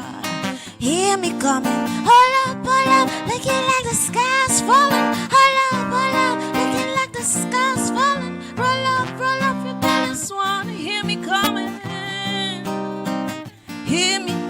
Give a bano it away. You say me you the return.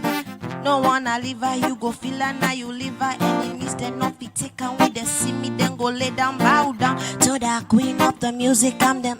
Give her a bano it away. You say me you the return. Bad girl, no wanna leave her. You go feel her, now you leave her. Enemies, they not be taken with they see me, then go bow down. To the queen of the music, I'm them later. Hold up.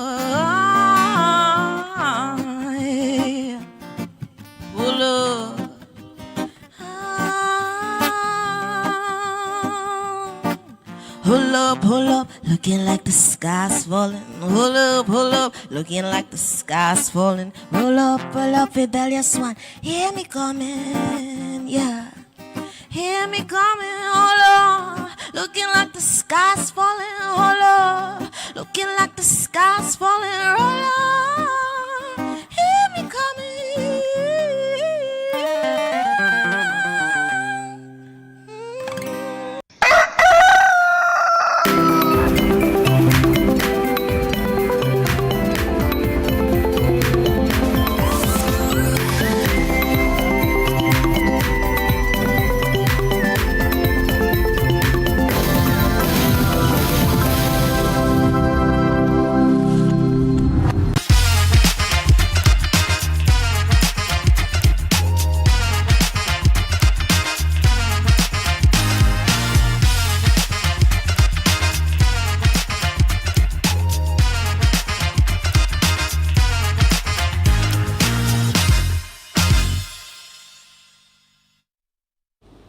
You're welcome to Doctor in the House, which is every Thursday right here on Channel 1 TV with subsequent broadcasts within the week. Joining me is Dr. Kelvin Owusu. He's a wellness consultant with Violet Medical Center at Kwabena. And today we're discussing diabetes and your feet. Doc, Happy New Year. Hi, Happy New Year. Good to be here. Good to see you. How are you doing? Very well, very well. The year has started well? It has started well. I mean, the traffic tells you that it's going to be a productive year. I like that. I like that. Doc, going straight into the conversation, why are people who have diabetes prone to foot problems? So, I mean, that's a very important point. And indeed, everybody who is diabetic has a major problem or major risk of developing a foot problem. But before then, I mean, let's just recap a little bit on what diabetes is. But for the stubborn boys at the back, they missed the last time. episode. So basically, diabetes is a condition where, or diabetes, when you use diabetes loosely, it refers to your body's inability to process sugar. Okay. There's another type of diabetes that we don't talk about often because it's not too common. So generally, when you mention diabetes, you are referring to the one that affects the sugar. You know, so when your body struggles to maintain normal sugar levels, then we say you're diabetic. Right. So for most people, the sugar tends to be higher than normal. And it's because of a problem with the pancreas. It's either the pancreas is not producing adequate insulin, in which case we say you have type 1 diabetes, you know, or your pancreas is producing plenty insulin, but the insulin is not effective in controlling your blood sugar. That's type 2 diabetes, which is the most common diabetes. It's the lifestyle diabetes, the one that most people are going to develop because of the choices they make, the poor diets, the lack of exercise, among other things. Right. So when all those happen and you do now develop the diabetes, type 2 diabetes, then you have a high risk of developing foot problems. Okay. And the reason why the feet are very, very important to us medics when it comes to diabetes is because of a couple of things. The first one is that diabetes as a disease, because of the high sugar, it destroys the blood vessels, both the big and the small blood vessels. You know, I'm sure you may have come across a term called atherosclerosis, which is cholesterol or fat being deposited inside your blood vessels. You know, so when that happens, it limits how much blood can actually go through the blood vessels. And diabetes speeds that process up, you know. And so the legs, because the legs are the most distant part of the body from your heart, you know, the atherosclerosis occurs more commonly in those blood vessels. And so it limits how much blood is actually going into the feet. And so because of that, there's a condition called ischemia, which is poor oxygenation. So oxygen is not getting to the foot or the feet. And as a result of that, your risk of developing ulcers, that is wounds, is very high. You know, because oxygen, I mean, obviously the blood carries oxygen, carries nutrients, carries white cells, carries things that will nourish the feet and make it healthy. Right. You know, so if you are limiting how much blood is going there, it puts the foot at risk of various conditions. So that's just one reason why the feet become problematic in diabetics. The second thing, still related to the high sugar, is that the sugar becomes toxic to the nerves. You see, so the nerves are what makes you feel things. You know, so when somebody touches you, when you step on the floor, it's the nerves that communicate that, okay, you're stepping on something sharp or something hot, something cold. You know, now because the blood sugar levels are so high, the sugar begins to seep under the skin. The nerve endings are also under the skin. This condition kills the nerve endings. Right. So people with diabetes begin to develop conditions like, which you have generally called neuropathic problems. So their sensation is impaired. They cannot feel things.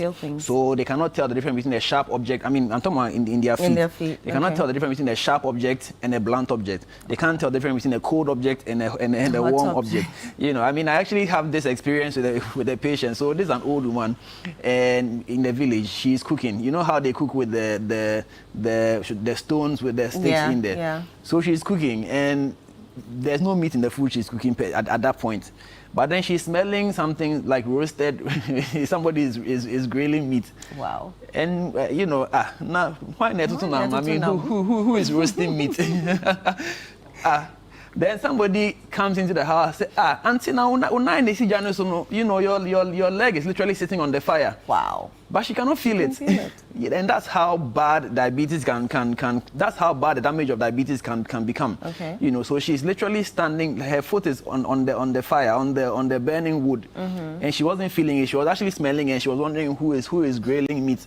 You know, when indeed it's her own food that was being grilled. And this actually, she actually ended up in also, that's how come I came across this story. I mean, it's funny now, but I mean, it was a big deal. Wow. You know, so the nerve damage makes you impairs your ability to feel things, you know, and so that's number 2. Now, when you now combine these two things, then it brings us to number 3 reason why the foot is important, because now you're not feeling things. The nerves are killed, in quotes. The muscles that maintain the shape of your foot are controlled by the nerves. Yeah. Now, if the nerves are not functioning, it means that the muscle tone is also going to be affected. So now, diabetics, if this condition progresses, they begin to have deformities in their foot because the muscles are not doing their job. You know, so you know, the foot has a certain arch, you know, that's supposed to be there to help you walk properly. So they begin to develop problems with these arches, and then they cannot walk properly. And because they are not feeling pain, they are not even able to tell that there's a problem. So they keep walking on the deformed foot, which then results in fractures. You know, and because of the poor blood circulation, the healing of the fracture becomes a problem. So then they develop new pressure points.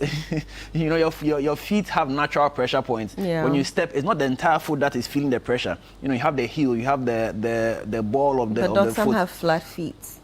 So that's why so if you actually pay attention, the military, they will tell you that they won't take somebody with flat feet, because they tend to struggle with some of these things because of the impaired pressure points in their feet. So if you're diabetic and your foot now begins to get deformed, and you start developing new pressure points in areas where the skin is not accustomed to this, to pressure, right, then you start developing pressure ulcers. You know, they start developing different new things that would have been in other places that are developing, like the bunions and the corns and all of those things. So their foot becomes deformed. Right. That's quite extreme. You know, so we don't want you to get to that point at all. You know, because once now you've developed the ulcer, the healing of the ulcer now becomes a problem, because remember initially I told you that the blood circulation is even poor. Yeah. So the white cell that would have gone to fight off the infection or the ulcer to promote the healing, they are not able to get to the destination. You know, and so the ulcer does not heal. And eventually, this is what now results in amputation. So diabetes is actually the #1 cause of non-traumatic amputations of the lower limb. Yeah. You know, the most common is accident. I mean, you are in a road traffic accident and then your leg has to be cut off because something has happened. But if you remove accidents from there, diabetes is the #1 cause of non-traumatic lower limb amputation. So it's a big deal. Yeah. I mean, it's not something that we can overlook at all. So, I mean, if you are diabetic and you don't pay attention to your blood sugar, you could lose your legs. What is meant by the term diabetic foot? So, I mean, the diabetic foot is just a term that encompasses all that I've described. Okay. You know, so the poor circulation, the nerve damage resulting in an ulcer, you know, and the ulcer could have just started from something that almost everybody has had in the past. Foot rot, athlete's foot, you know. You develop athlete's foot, and in a matter of days, it's healed and gone. If a diabetic who has poorly controlled sugar develops athlete's foot, because of the complication, the poor circulation, the nerve damage, that athlete's foot can begin to spread and then results in a diabetic ulcer. Right. You know, so the term diabetic foot is just putting all these things together, you know, as a should I say generic description for a foot problem that has developed in a diabetic. Who's most at risk of developing a diabetic foot? Is it that the minute that you have or you've been diagnosed with diabetes, automatically it means that your legs or your feet might be affected? So that's not an easy question to answer. The problem is that most people who are, at least in our setting, most people who are diagnosed with diabetes are diagnosed quite late. So for some people, the first time they're actually being diagnosed is when they've come in with an ulcer that's not healing. You know, so doctor, I developed this wound in my leg, and for the past 2 months, it's not healing. What's going on? Then we ran tests and realized that no, this person is actually diabetic, you see. So that's what makes it difficult. But if we were doing regular screenings, for instance, and we knew that you were diabetic, then we can put measures in place to prevent the development of diabetic foot. So generally, people with poor blood sugar control are the ones who are at most risk of developing diabetic foot ulcers, you know. But so basically that means that if you are diabetic and you are not taking your medication, for instance, your blood pressure, your blood sugar remains high all the time, then your risk of diabetic foot is high. And not just diabetic foot, there are so many other complications as well. I mean, there's the diabetic eye disease, kidney failure, even heart disease as well. You know, so diabetes actually affects the whole body. Every part of your body. Diabetes actually affects the whole body, and that is why it's important that we screen for it. Thankfully, unlike hypertension that does not have any symptoms, diabetes tends to have, like diabetes will tell you that I'm coming. You know? How does it do that? So the most common symptom of diabetes is, or the most common group of symptoms of diabetes are, so you begin to urinate a bit more frequently. Okay. And every time you go and urinate, it's large volume, like a lot of urine. A lot of urine. You know, in the old days, or even now, some people, when you urinate outside, ants will gather around your so that's urine. Not a myth. No, it's real. You know, because the sugar is so high that it is seeping through your kidneys and coming out through your urine. So when you actually urinate on the floor, ants gather around it, and if you are adventurous enough to taste your urine, it will actually be sweet. Indeed, that's where the name diabetes mellitus comes from. Okay. I mean, way back in the day, the doctors actually had to taste their urine to determine whether you're diabetic or not. I'm happy I wasn't a doctor those days, but you know. So that's actually where the name comes from. Diabetes mellitus means sweet tasting urine. Oh my word. You know, so that's on the urination side. Then increased thirst. Obviously, you are urinating a lot of volume, so you become thirsty. So you are drinking lots of water. Right. You know, and you are urinating a lot. Every time I say this, people will say, but doctor, I mean, I drink a lot of water. Is that normal? So, I mean, it's hot. So drinking a lot of water itself is not a problem. So where we try to find the cutoff or a difference is, do you wake up in the night to urinate, and how many times? So if you are urinating 3, 4, 5 times in the night, and each time you go and urinate is a lot of volume, and then you are waking up to drink water because you are thirsty, then it means that it's not just because the weather is hot. There's something else going on that you need to pay attention to, you know. Then there's weight loss, or let me say sudden weight change. So you are eating, you haven't planned on losing weight, but then suddenly you are losing weight. It could be a sign that there's diabetes in there. Or you are gaining weight significantly, it can enhance or increase insulin resistance, which can also then lead to diabetes. So these are some of the symptoms. Then there's increased frequency of infections. So in women especially, you have, let's say, candidiasis. Right. You've gone to treat it. In a month or two, you have candidiasis again. Another 2 months, candidiasis again. Recurrent candidiasis could actually be a sign of diabetes, you know, or recurrent UTIs, recurrent boils or abscesses in your armpit, in your groin could be a sign of diabetes, because the high sugar impairs or restricts the work of the white cells. The white cells are like the defenders, your defenders, right. You know, and because the sugar is so high, you restrict how much work they can do, and that is what makes you develop all the, recurrent infections, you know. So these are some of the symptoms of diabetes. So diabetes is not as silent as hypertension, okay, you know, but we ignore it. We ignore it and we end up diagnosing it late. And so that is why, like I said earlier, oftentimes the first time people are diagnosed is when they actually come in with the ulcer having already started. Okay. You know. So there are signs and early warning symptoms, yes, but we just ignore them. Exactly. Yeah. I mean, I have more questions for you, but so do our viewers. So let me read a few of them. Good morning, doctor in the house. Please find out whether children are prone to diabetes. And this is from Farida and Suhum. This matter. So in the past, diabetes was a disease of old people. Well, let me say type 2 diabetes, the one that comes with lifestyle, was a disease of older people. Today, that's not the case. Right. Today, we are getting children developing type 2 diabetes because of childhood obesity. Oh. You know, when we were growing up, we were playing football. You go and play football and they come, they'll beat you. They'll beat you. Know. But that was actually what kept us, healthier for a longer period. Right. Today's children, they are doing video games and other things. So they are eating a lot more junk food than we were eating. I mean, when you close and come back from school, there's some PC on the fire for you. Which one is the fast food? But now it's all fast food and junk food, you know. It's because of that our children are becoming bigger and bigger. And I'm not talking about healthy weight. I'm talking about overweight, which is a problem. So children are developing type 2 diabetes earlier, than in the past. And that can actually put them at risk of these complications at a much younger age, because you'd realize, most of the people with diabetic foot were older, 50s, 60s, 70s. It's likely that we are going to start seeing it earlier, especially if our children, we don't change the culture around our children and also our health-seeking behaviors. So it's a problem. It can actually be, we are seeing it in children today more than before. Nana in Kumasi wants to find out if He says, if I am pre-diabetic, what should I do?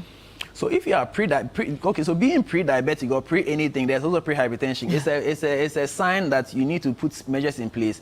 You know, so if you are pre-diabetic, it means we can reverse it. You know, you are not yet diabetic. You are inching closer and closer. There's a cutoff. You know, when you check your blood sugar, your fasting sugar. So when you wake up in the morning, we'll say don't eat. Your last meal should probably be about 8 p.m. the previous night. You wake up in the morning, you quickly go to the lab, they check your blood sugar. That figure you see, it should be less than 7. Right. You know, if it's more than 7, then you are diabetic. If it's approaching 7, then you are pre-diabetic. I mean, we will need to do further testing to know for sure, is this proper pre-diabetes or is just diabetes that has been masked by some good habits. You know, there are further tests that we can run. So if you are pre-diabetic, it means that we can reverse it. So this is where you put in the lifestyle changes. So the exercise, the improving your diet, you know, so that you can begin to reverse some of the things and losing weight. Ultimately, fat is what blocks insulin. So the more fat you have in your body, the higher your risk of insulin resistance. And when you have insulin resistance, it means that you need more insulin to overcome that resistance to now push the sugar out of the blood. You know, so if your body is not able to produce enough insulin, then you have diabetes. Right. So that's why when I started, I said that type 2 diabetes, the body is producing a lot of insulin, but the insulin is not being effective, and what is making it ineffective is actually fat. So once you put measures in place to lose weight, your blood sugar will naturally decline. You know, so people who are pre-diabetic, they don't need to be put on medication. Just by lifestyle modification, they can actually improve. You know, but when you are now diabetic, then you need to be put on medication. So the medication could just be tablets, you know, or could be insulin. You know, so you might have to take insulin injection to increase the amount of insulin in your body to try and overcome the resistance, you know, so that your blood sugar can come down. Can it be cured? So I mean, it's again, it's not a yes or no answer. Everything is possible, you know. If with proper lifestyle modifications, you can reduce your blood sugar, and if that blood sugar reduction now drops below the cutoff, then you are no longer diabetic, even though you have that risk. You see, and so you still need to be monitoring your blood sugar periodically to make sure that you are within the acceptable range. There's a question here. Daryl from North Kaneshi wants to know what lifestyle changes can help prevent diabetes. Okay, so I think I just touched on it in the previous response. So basically, like I mentioned, the goal is to maintain a healthy weight. At the moment, we are using BMI. There are other measures that we can also use to assess weight. There's the waist to hip ratio, among other things, but just for ease of reference, BMI. So if your BMI is above 24.5, you know, then we say you're overweight. If it crosses 30, then you're obese. You know, so there are a lot of us walking around who think we are okay, but actually we are obese. You know, now, and in the obesity, there's class 1, class 2, class 3. Oh, wow. So depending on how far you are from the normal is below 24.5, as I mentioned. So depending on how far you are from there, then we need to start reducing our weight, you know. So what measures can you put in place? You have to watch what you are eating. Weight is basically input and output. If you are eating too much and you're not exercising, you are going to keep the balance. The balance is what you add on as weight. Okay. You know, so watch what you are taking in, possibly cut down what you are taking in, or substitute what you are eating. Instead of white rice, white flour, white sugar, switch to the less processed versions, the brown sugar, the brown flour, and the brown rice, you know. Then increase your output, work output. Instead of driving from home to work, maybe drive from home to the junction and walk the rest of the way. I mean, Dog, by the time you get here, you'll be sweating. But that is good. So that's why we probably have to start incorporating, you know, changing rooms and bathrooms in our workplaces, so that people can actually exercise. You know, you can jog to work, go take a shower, and then dress up, come in. So sedentary lifestyle is a no-no when it comes to It's a big no-no. It's a big no-no, right. You know, and it affects your blood sugar, it affects your blood pressure, it affects so many other things, you know. And so you want to reduce your weight as much as possible. I mean, as part of New Year resolution, maybe everybody should add a goal to increase the amount of exercise they are doing, because you cannot go wrong with exercise. You know, to a large extent, exercise is good. You know, especially if you are doing it in moderation and regularly. The thing is, you know, people exercise once a week. Once a week exercise is not the best. You need to be doing at least 3 times a week, 30 minutes of sustained exercise 3 times a week. That's what you need to do. So how you can incorporate this into your lifestyle depends on your lifestyle. So if you're a corporate worker and you cannot find time to go and exercise, then you have to find a ways and means of walking to work or exercising on your way to work, so that it becomes part of your. That's why it's called lifestyle. You see. Yeah. All right. Let's say you have diabetes, you've been diagnosed. What can you do to prevent your foot, or what daily activities can you do to prevent your foot from being affected? This is very, very important, you see. Now, remember that we have mentioned that the sensation is not there. Yeah. So you cannot live like the regular person is living, wearing any shoe you want, walking around anyhow you want. So the first thing is that you need to visually inspect your foot every day. This is every day. Yes, every day. You must actually look at your foot and make sure your foot is fine. What are we looking for? You are looking for cuts, bruises, the color, the shape, anything out of the ordinary. You want to actually look at your foot yourself. Make sure that you are seeing the foot. Turn it upside down, look under it, make sure that there's no problem. Because if you depend on feeling, it'll be too late. Right. You understand? So don't wait to feel something on your foot, because as a diabetic, the risk that you're already developing the neuropathy is already there. So don't wait to feel something. So visually inspect your feet every morning. It's actually, you need to do it every morning. And at least once a year, you need to go in for a specialist to look at the foot as well. But that's just once a year. But you yourself must physically look at your foot every day. When it comes to footwear, you want to make sure you're wearing shoes that allow the shape of your foot, that accommodate the shape of your foot. So if you're a woman, for instance, you cannot wear your shoe as a diabetic. But you can't wear heels. You can't wear your shoe at all. Because at the front of your foot is bringing the toes together. Yeah. Because the diabetic, you have feeling in there. So if it's too tight, you can tell this shoe. There's something wrong with this shoe. Let me take it off. The diabetic cannot tell that the shoe is too tight. Okay. So if by the time they take off the shoe, the damage would have already been done. Right. You see what I'm saying? Yeah. Then the heel, it cannot be too high, because once it's high, there's pressure on your heel.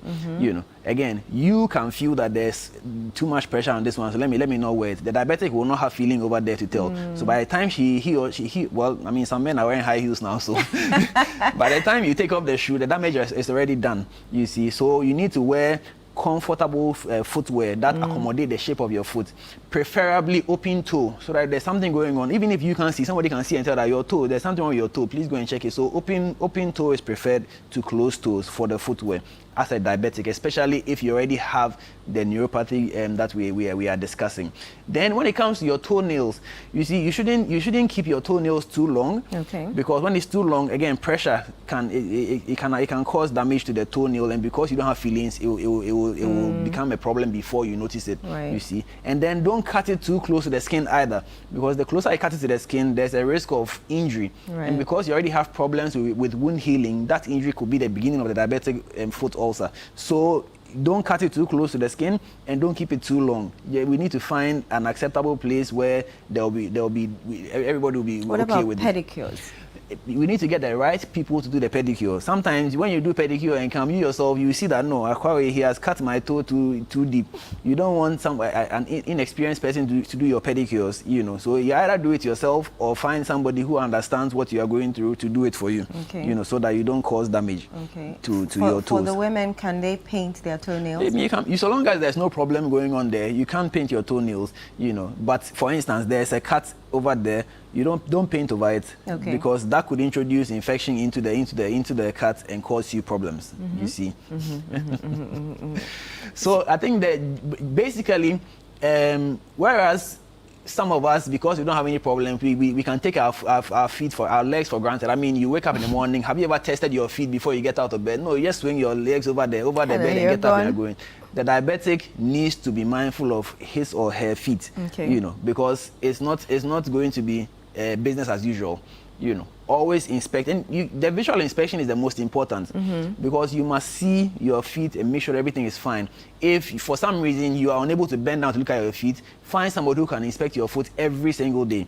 Because as I mentioned earlier on, something as simple or as small as athlete's foot can be the beginning of a problem that will end up with you requiring an amputation. Right. You know, yes. How are diabetic ulcers treated? So the treatment is very complicated, and that's how come it typically would end up with an amputation. You see, because the sugar under the skin is rich. It's a rich medium for bacteria. Right. You know, and the bacteria is, bacteria, once the environment is rosy, they are just multiplying. You know, so they are spreading quickly. You know, so sometimes the easiest way to deal with them is to just chop off the foot. Oh, you wow. know. But the goal is to reduce the blood sugar. You know, but the reason why I say it's complicated is that the ongoing infection will already put stress on your body, and your body's response to stress is, as part of the stress response is to organize more sugar, because you need sugar for the cells to work. You know, so the ongoing infection means your body is going to generate more blood sugar, and then the treatment requires you to reduce the blood sugar. So it's your body is increasing sugar, you are trying to reduce sugar, so it's a complicated issue. You know, but if we catch it early, we're able to overcome it, and then the wound would heal. If we are not able to bring down the blood sugar, the wound will not heal. Right. You know, so that is what becomes a problem. And the unfortunate thing too, of course, it's part of our sociocultural issue that we are dealing with, is that healthcare is expensive. Yeah. You know, you don't come to the hospital one day and then your ulcer is treated. You have to come multiple times. Most people are unable to keep up with the reviews, and then they drop off and go and apply herbs and other things. And these herbs, even though the herbs may be good, the way they are treated is not the best, and so the herbs now end up introducing more infection into the wound. You know, so it's a big problem. So then you see it sets off a vicious cycle where they will tell you that if you take your leg wound to the hospital, your leg will be cut off. And indeed, because they sat there and wasted so much time, the wound has festered, has become so big, we're not doing about it, the leg has to be cut off, which kind of confirms the thing. I told you if you go, they'll cut off your leg. But indeed, if you had come earlier, we wouldn't have cut off the leg. Yeah. You know, so it's a big problem that and that's how come, like I said, diabetes is the number one cause of non-traumatic amputation, lower limb amputation. If to break that cycle, we need to institute regular checkups for ourselves, you know, so that if you are diabetic, we catch it early and start treating it quickly, so that if there's going to be a reverse, it will reverse, and whatever damage is going on, hopefully will reverse as well, and then you don't end up with your leg being cut off, or blindness, or kidney failure, all the other complications of diabetes. Would that be the tip for the day? Well, the diabetes, the tip for the day is that diabetes, even though diabetes is a sugar metabolism problem, it's not just about the sugar that you're eating. Right. You know, because sometimes you tell people that you are diabetic and say, but I don't even eat sugar, I don't put sugar in my food. No. So everything you eat, whether it's rice, bangkun, etc., is converted to sugar. And that sugar is what your body struggles to metabolize. So it's not just about the sugar that you have added to your tea, or your sugar that you have added to whatever else that you are eating. You know, even though that is important as well. So as much as possible, health checks is one of the best things to do for yourself this year. Make it part of your resolution to have a health check. You are not sick, you don't have headache, you don't have anything, you're just coming to the hospital for a checkup. Yeah. At least do it once in one time this year. Your body will thank you. Thank you very much, Doc. Thank you for having me. We appreciate your time. Well, that has been Doctor in the House. Don't forget to take care of yourself. It's very important. We'll be right back.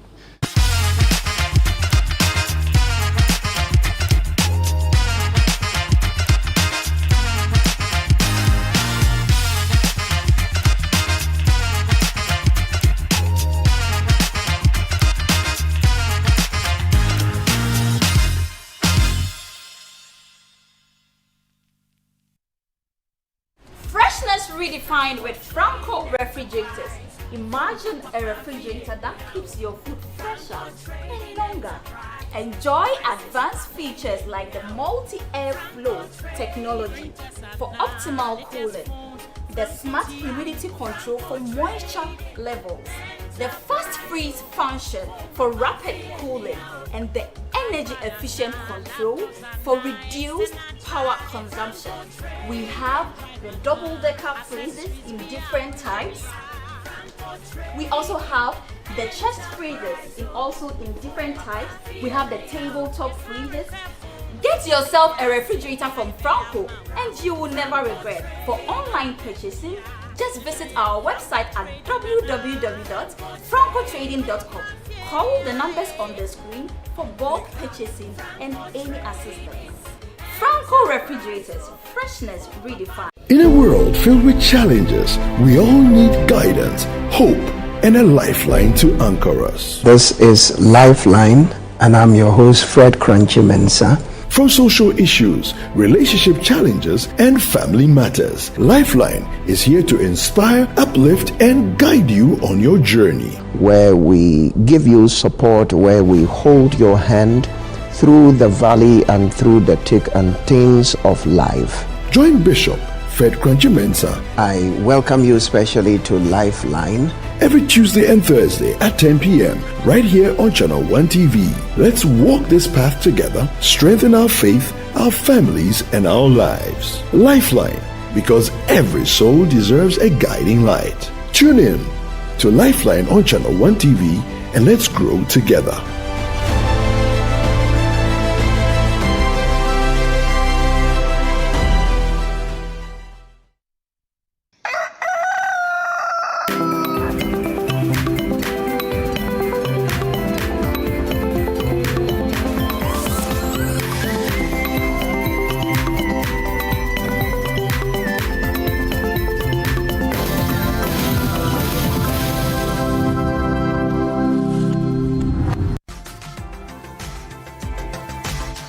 Hello and welcome to Entertainment Highlights on Breakfast Daily.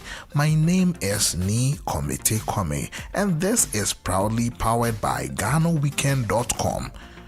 Visit GhanaWeekend.com today.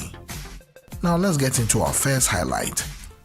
Amare thrilled fans at the Underbridge Annex as she headlined the Blackout Homecoming concert, delivering a powerful and visually striking performance. The venue was packed with excited supporters who sang along as she ran through her biggest hits with confidence and flair. Her set was widely praised as the highlight of a night that celebrated global success and strong connection to Ghana. The concert also featured energetic performances from Jackie, RC, Sarkodie, and the Asaka Boys, making it a memorable homecoming event. All right, now this was the first time I've seen you perform. I saw you perform at Public. I've seen you perform today. Each time I see you, it's my intimate performance. Is there any reason why you do that? I think I have a niche community. So for me, what I try to be the most is serve my community. Now to our second highlight. Ghanaian rapper Edem says his decision to marry was driven by patience, compatibility, and thoughtful guidance rather than social pressure. In an interview with Zion Felix, he revealed that advice from his father-in-law encouraged him and his partner to take time to truly understand each other before tying the knot, even though they already had a child. He added that there is no fixed way to marry, stressing that what matters most is mutual agreement and comfort between partners. Now to our next highlight. Van Vecker has announced that he has successfully completed his Bachelor of Laws degree and is now awaiting graduation. The actor shared the news on Instagram, thanking God and those who supported him through the journey. His achievement has drawn widespread praise, with many applauding him for balancing a film career with academic excellence and inspiring young people to pursue lifelong learning. Now to our next highlight. Amare publicly hailed Sarkodie as the greatest rapper alive during their joint performance at the Blackout Homecoming concert in Accra, drawing huge cheers from the crowd. Sarkodie returned the praise by applauding Amare for flying Ghana's flag on the global stage and urged fans to continue supporting her. Their exchange became one of the night's most memorable moments, highlighting unity and mutual respect in Ghanaian music.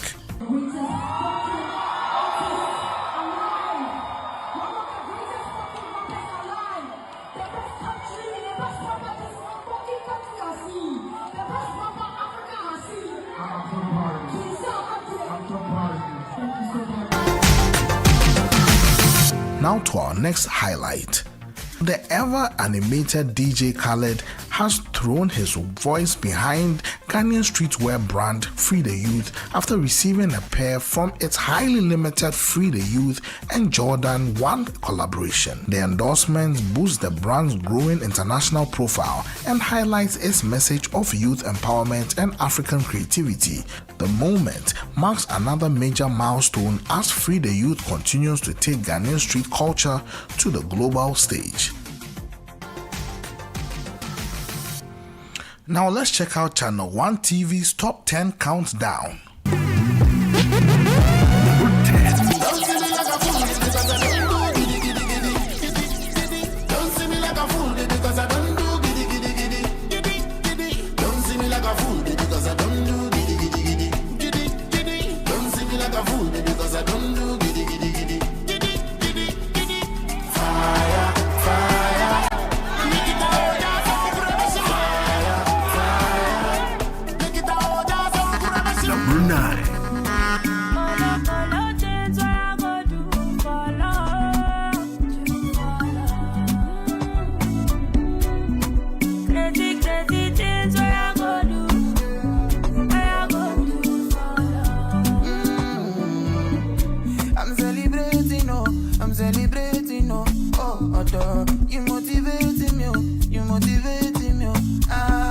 Number 8.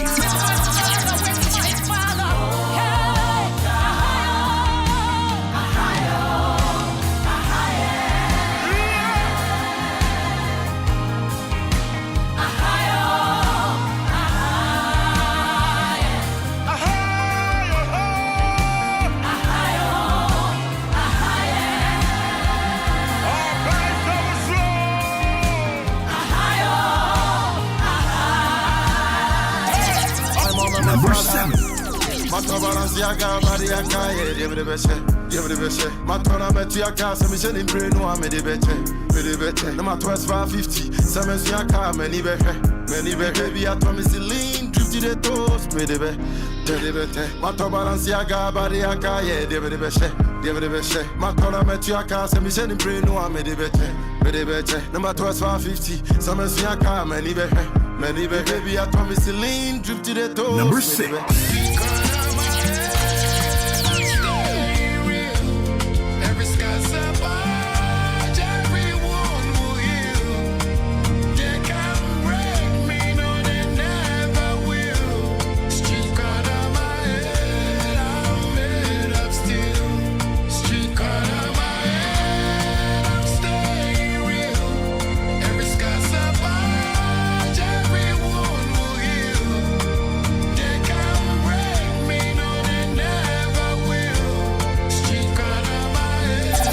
Number 5.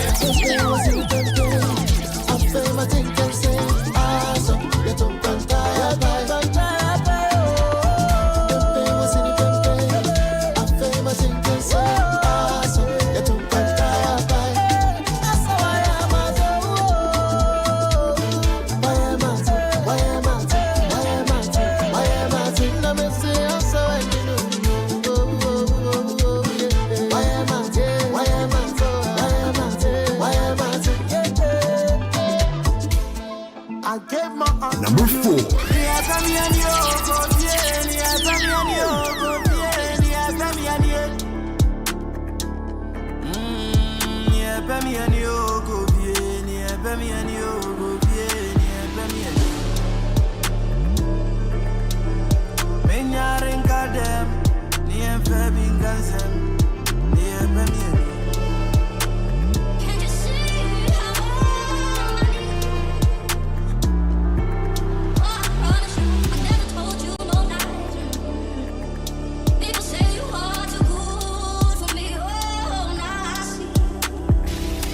Number 3.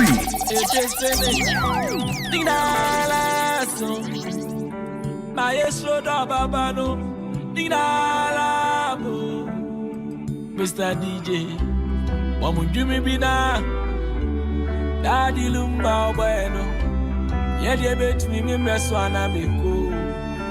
Then you don't want Daddy Lumba Bueno, Aquanume, Anube, Memreswa, Namiko.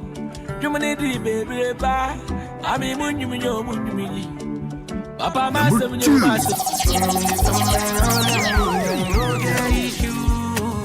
DJ drop the bang and make I dance with my big shoes. Shy all day I wanna take a shot to Obama. I promise I'm my on me, I no get issues. Shy all day I wanna take a shot to Obama. I promise I'm my on me, I no get issues. I want to forget my name when I'm on yours. If I rap, make you sing my chorus. Number 1. And I be you a wine to me, Menteda, Uwida, Mammy, me the Jumadina, Timsumi, Muadidi Dabayo, and I could be a wine to me, Inti dele son, chairman yanko ponke sian sano, or tam the guawato, or kawa ye won't any pano.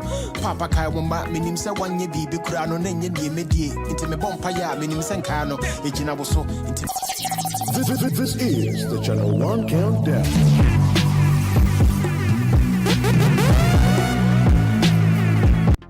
And that's it for today's entertainment highlights. For breaking news, exclusive interviews, and everything happening across Ghana's creative scene, visit GhanaWeekend.com and follow Ghana Weekend on all social media platforms. Stay connected, stay entertained, and stay glued. GhanaWeekend.com. This was presented by Ni Komite Kome. And of course, stay glued and make sure that you are getting your entertainment stories from GhanaWeekend.com. And certainly you're going to get all what is trending in the creative industry here in Ghana on GhanaWeekend.com. But let's shift our attention to sports now. And Yao Minta is joining me in studio for us to talk sports. Yao, good morning. Good morning. So the Nigerians, you say what? Again, the money matter. But we face same thing in ahead of the World Cup. Ahead qualifiers. The playoffs, the final playoffs. No. I think was it 2012 World Cup? As in Ghana, yes. Oh yeah, that's 2014 World Cup. 2014. That was boy. The one who kissing the money. Yeah, the dollar. They shouldn't do that this time in Nigeria. But Nigeria it's a trend. I mean, it happens. And just last year, as I was alluding to earlier, before their playoffs games to qualify, potentially qualify to the FIFA Intercontinental playoffs, they threatened and actually went ahead and boycotted multiple training sessions because of unpaid bonuses. What, they're suspecting somebody who will chop the money somewhere. I mean, there's always that mistrust because I mean it has happened over the years, and it's not just Nigeria. I think it's a sub-Saharan African thing where promises are made, they aren't kept or they aren't fulfilled, and so players of this generation, of the immediate past generation, they grew up listening to stories from players of old who had been promised several items, several money, houses, and they were never fulfilled. And so they grew up on those horror stories. And so they don't want to end up like those footballers or those athletes who achieved so much for their country and ended up with virtually nothing. When is their next match? They didn't, the government of the day didn't fulfill its promise. When is the next match? Yeah, Nigeria are taking on Algeria on Saturday. This Saturday? Yeah, this Saturday. So if the money is not paid, they won't play? They've threatened that they will boycott training. But they'll play? That one, it looks like they'll play. But they've threatened that they'll boycott training. But if you boycott training and you are not ideally prepared for the game, that means more or less like you are going into that game half prepared. Good, but I'm sure when you move in that sense, they are more or less like down on tools. But they've moved from round of 16. Yeah, they're going to play the quarterfinals. Yes. But if you move from quarterfinals to semifinals, yes, the amount of money you get won't it be more than the winning bonus that you're thinking of? Yes, that's the thing. That's the logical thinking. But the point is, Agrobeso Ifianopa, we've played 4 games in the tournament. You haven't given us our bonuses for any of those games that we've played. Okay. You get it? Okay. That is on top of all the mistrust between the Super Eagles and the Nigerian officials. And these these winning bonuses are coming from the Nigerian government. Yes, I mean it's prevalent in Africa because the football federations aren't financially independent enough to be able to pay money to the playing bodies, and so they have to depend on government. But why won't they look at the bigger picture of what they are going to get at the end of the tournament? Again, it goes back to my point I said that it's down to mistrust and growing up with horror stories. Think about it. 2023, the 2023 AFCON, which was played in 2024 because of the effects of COVID, that they had to adjust the schedule. Nigeria made it to the final, and they lost to Cote d'Ivoire. Yes, we remember that. They were promised houses and lands by the government. That promise was only fulfilled just before they started this tournament. Because they needed to motivate them to go and play. Just before they started this tournament. That promise was fulfilled just before they began this tournament. And Africa. That was after they had already gone through that whole boycott issue with the World Cup qualifiers. And so imagine they hadn't threatened to boycott and gone ahead to boycott multiple training sessions ahead of that World Cup qualifier. So all these things are building up. And that's what builds up their mistrust. And so what you end up getting is that players don't even care about the bigger picture. That, oh, I can go down in history as one of the guys who helped Nigeria win the AFCON. They don't care because at the end of the day, they are risking their careers out there. They are risking their lives out there because you can die on the pitch. I mean, medical folks will tell you that black men have a higher risk of getting cardiac arrest than folks of white. Yeah, folks of other, more or less race, if there is something like that. So you can die on the pitch. How much are we talking about here? I mean, definitely. I mean, compared to Ghana, Nigeria take far less. Oh, okay. Yeah, compared to Ghana, Nigeria take far less. Compared to Ghana? Oh yeah, Nigeria, they take far less. Ghana, we are one of the highest paying countries when it comes to dishing out rewards or bonuses to our players. Yes, Nigeria, they take about what, $3,000. $3,000. Yes, $3,000. So 4 times 4, they're looking at $12,000. Yes. In the range of $12,000. Oh, really? That's not that much. It's not that much, but at the end of the day, I mean, even the sea still takes in rain. I mean, and on top of that, these athletes, if you know them, they take in this money and they just dish it out to family members, friends. They don't really take it. Who are home. It's just like our boys. When they come down and they play and they get their money, that's $5,000, $7,000. They just give it to family folks. Charlie, take it, Shefie. Then they focus on their careers and what they get, they use it for investments and their own private issues. Anyway. So that's what the update is about. So by close of day, we'll know whether we'll know whether the payment has been made. But coming into the studio, the report is that yes, the processes had already started, and that these things, they take time, and the team shouldn't stress too much. The payment will be made. So we are waiting to see by the close of the day the payments will be made, because on Saturday they are taking on Algeria in the quarterfinal. And ahead of that quarterfinal, I was quite confident that Nigeria will beat Algeria. But I look at this issue, then I look at that whole spat between Victor Osimhen and Ademola Lookman. Lookman, yes. Yeah. It seemed to me Victor Osimhen is being disrespectful. What? Self-implosion, self-distraction. Like, everything is going on smoothly. You won 4 games. You play 4 games. You won all 4 games. Then all of a sudden, bonus issue comes up. You are winning by 3-0 against Mozambique in the 63rd minute. You are leading by 3-0. Then Osimhen and Ademola Lookman clash. But what I also understand is that he said Victor feels he's doing enough for the country. Yeah. But there are arguments that people feel he's not doing much for the team. So now he wants to own up and be like, he's doing what there's a legit reason there, because he's been a top world-class player for the clubs that he's played for, be it Napoli, Galatasaray and all. But he hasn't necessarily shown up big time for the He's not a captain, right? He's not a captain, it's Wilfred Ndidi. He hasn't necessarily shown up consistently for the Super Eagles. I mean, bar their must-win game against Benin, where he scored a hat-trick and got Nigeria to qualify for the playoffs. I haven't seen Victor Osimhen dominate a game in the Super Eagles game.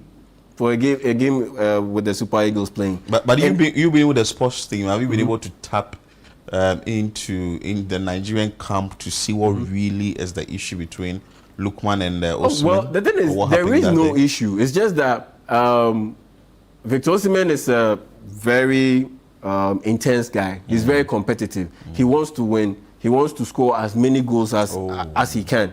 And so every chance he sees it as his last. He plays every minute of a game like it is his last minute on earth. That's how he plays. That's how he is as a human being. It shows in every game that he plays. It shows in every team that he's played for. That's how he is.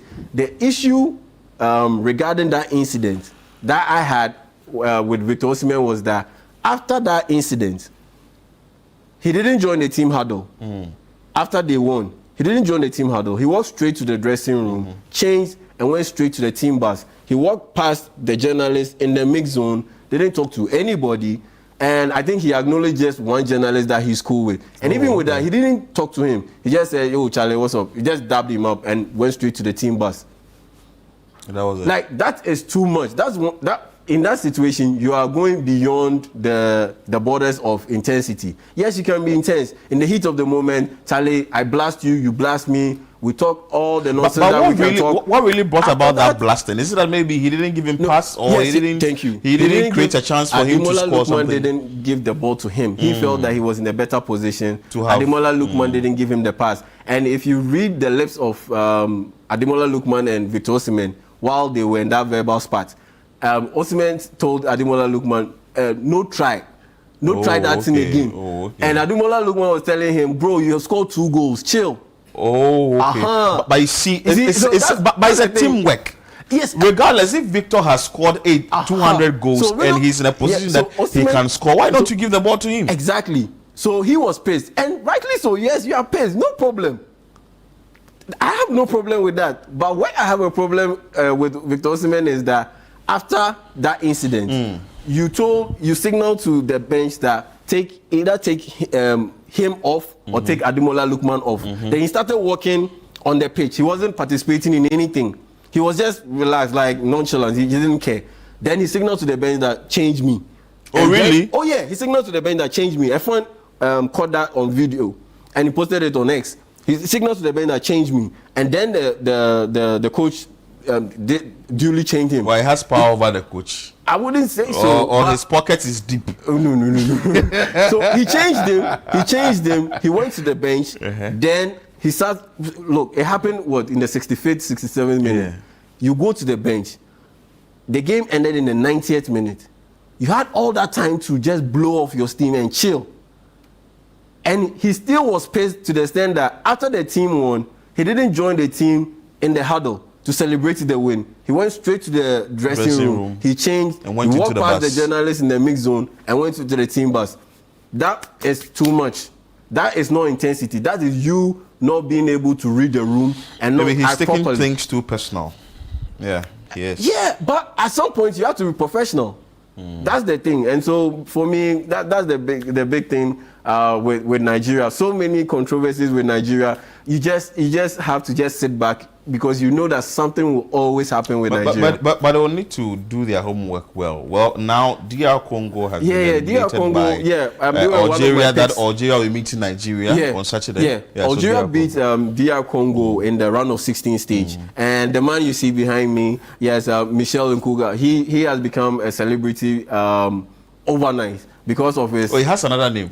Yeah, Mboladinga. Mboladinga. Yes. Mboladinga. Yeah. And because of his infamous pose, he's imitating a big is he that dark or he's... Oh, no, he's dark. This is complexion. Yeah, this is complexion. Oh, really? I mean, folks in that part of Africa are very dark. Wow. I mean, DR Congo borders South Sudan. South Sudan, they are very dark. Yes, and so, some of that very deep complexion is also there. Okay. And he has become famous for his infamous, for his pose. So he stands like this for 90 minutes? 90 minutes, yes. Hey. Imitating the great Dr. Patrice Lumumba, who is a he's an iconic figure. So he stands like a statue. Yes, for this for 90 minutes. Once the game is done, then he puts his hand down, and he's become infamous for that. He's become very famous. And unfortunately, after Algeria beat DR Congo, one of the Algerian players, Mohamed Amoura, he imitated Lumumba's pose, and then he fell to the ground like, oh yeah, Amada, like you're asleep. Okay. And for me, I thought it was just football banter. He didn't go overboard. He didn't insult anybody. He didn't disrespect anybody. Did it create another situation? It created a whole firestorm. People were saying you are disrespecting the legacy of Patrice Lumumba, who helped Algeria in their fight against colonialism against France. Okay. Let me get you right. For me, I thought it was a bit overboard because at the end of the day, the person who did this is from Algeria. Yes, it was an Algerian player. Oh, okay. And folks were so pissed that, look, Patrice Lumumba is an iconic figure. He held the independence cause of so many African countries. Go everywhere in Africa, there's a street named after Dr. Patrice Lumumba. Ghana, we have it. In Accra, we have Patrice Lumumba Street. Yeah. He's an iconic figure. Yeah, Pierre Lumumba. Yeah, Patrice Lumumba. He helped DR Congo gain independence from Belgium. Unfortunately, they overthrew him and they did some nasty things to him. And so he represents the fight against imperialism, colonialism, and all that. We get it. I get it. That is a political context. This one, we're talking about football, and he's not mocking Dr. Patrice Lumumba, the iconic figure. He's just laughing at Lumumba, the football fan. But we understand the Imboladinga guy also fell, right? But no, that was AI. Oh, that was AI. He didn't fall. Okay. He stood still. What happened was after the game, he lowered his hand and he started tearing up. Oh, really? Yeah, Lumumba, he started tearing up because he's a fan of DR Congo. He's a big fan of DR Congo. Oh, so this one is AI? No, this one, AI. This is legit. This is legit. That's how he stands. Okay. He stands like this for throughout the entire game. And after the game, he puts his hand beside him and he just relaxes. Then he steps down. And so, well, I like the way he mixes his colors. Now he's become an iconic figure. But the update is that yes, Algeria, Mohamed Amoura has apologized. Oh, okay. He has apologized. I think, I don't think it was necessary because he was just playing around, and he acknowledged it in his apology that he thought that it was a light-hearted moment, and unfortunately, people took it to the extreme. They took it to heart. They took it way too much to heart, and so the guy has apologized, and on top of that, the Algerian FA made a very good gesture by inviting Lumumba to their team hotel, and they spoke with him. They took some pictures, and everything is all well. But I understand with DR Congo. Reason is a lot of people tipped DR Congo to go far. Yes, including yours truly. Yeah. Yes. Yeah. But it was one of those games where it was the 119th minute that the goal came from Algeria. Yes, in extra time, the final minute of extra time, Wan-Bissaka got beat. He was tired. You could clearly tell that he was tired. He couldn't recover enough, and Bouladine just curled the ball into the net, and Algeria ended up winning that game, beating DR Congo by a goal to 0. But you definitely talk about this and more on radio. Yeah, definitely talk about this more on radio, 3 to 4, CTFM. Join us and we will discuss a lot more on the AFCON. And before I leave, Antoine Semenyo, he scored yesterday in what could possibly be his last game for AFC Bournemouth. And you listen to the coach, Andoni Raiola, the manager of AFC Bournemouth. It's clear that this was his last game for AFC Bournemouth. He scored the winner that helped Bournemouth get a 3-2 win over Tottenham Hotspur. Kudus didn't play in that game. He's injured. He sustained a knock, so he didn't play in that game. And it was a good. Is he moved to another team? Oh no, he's still with Tottenham Hotspur. And it was a good outing for Semenyo because he scored the winner in what could possibly be his last game before moving to Manchester City. Yes. And on top of that, it was his birthday yesterday. Oh, okay. Yes, Semenyo turned 26 yesterday, January 7. That's his birthday. 26. So imagine, so your birthday, you score a goal to help your team win in your final game for AFC Bournemouth. And the coach rightly described it as a fairy tale ending. And yeah, and so congrats to Antoine Semenyo. By the end of this week, yes, he's going to Manchester City. Yeah, they activated this release. By the end of this week, so he's going. So that's where the money is coming, Antoine, right? Oh, yeah, of course, he's going to get some big money. I mean, you move from AFC Bournemouth and move to Manchester City. So he's going now that Amorim is not there. Yeah, Amorim is not there. Amorim is not there. No, but Amorim is Manchester United. Yeah, Manchester United. Yes, Amorim is Manchester United. Speaking of Manchester United, before I go, they drew 2-2 with Burnley yesterday. Benjamin Sesko scored 2 goals. His first brace for Manchester United since the producers are threatening since he joined the club from RB Leipzig. So that's it for sports. Yeah, thank you for having me. Thank you so much, Yao Minta. I am Philip Nilate. I did the show with Eno Safo and Anatofo Boatin started the show. That is Breakfast Daily on Channel One TV. Many thanks for your time. Keep watching Channel One TV.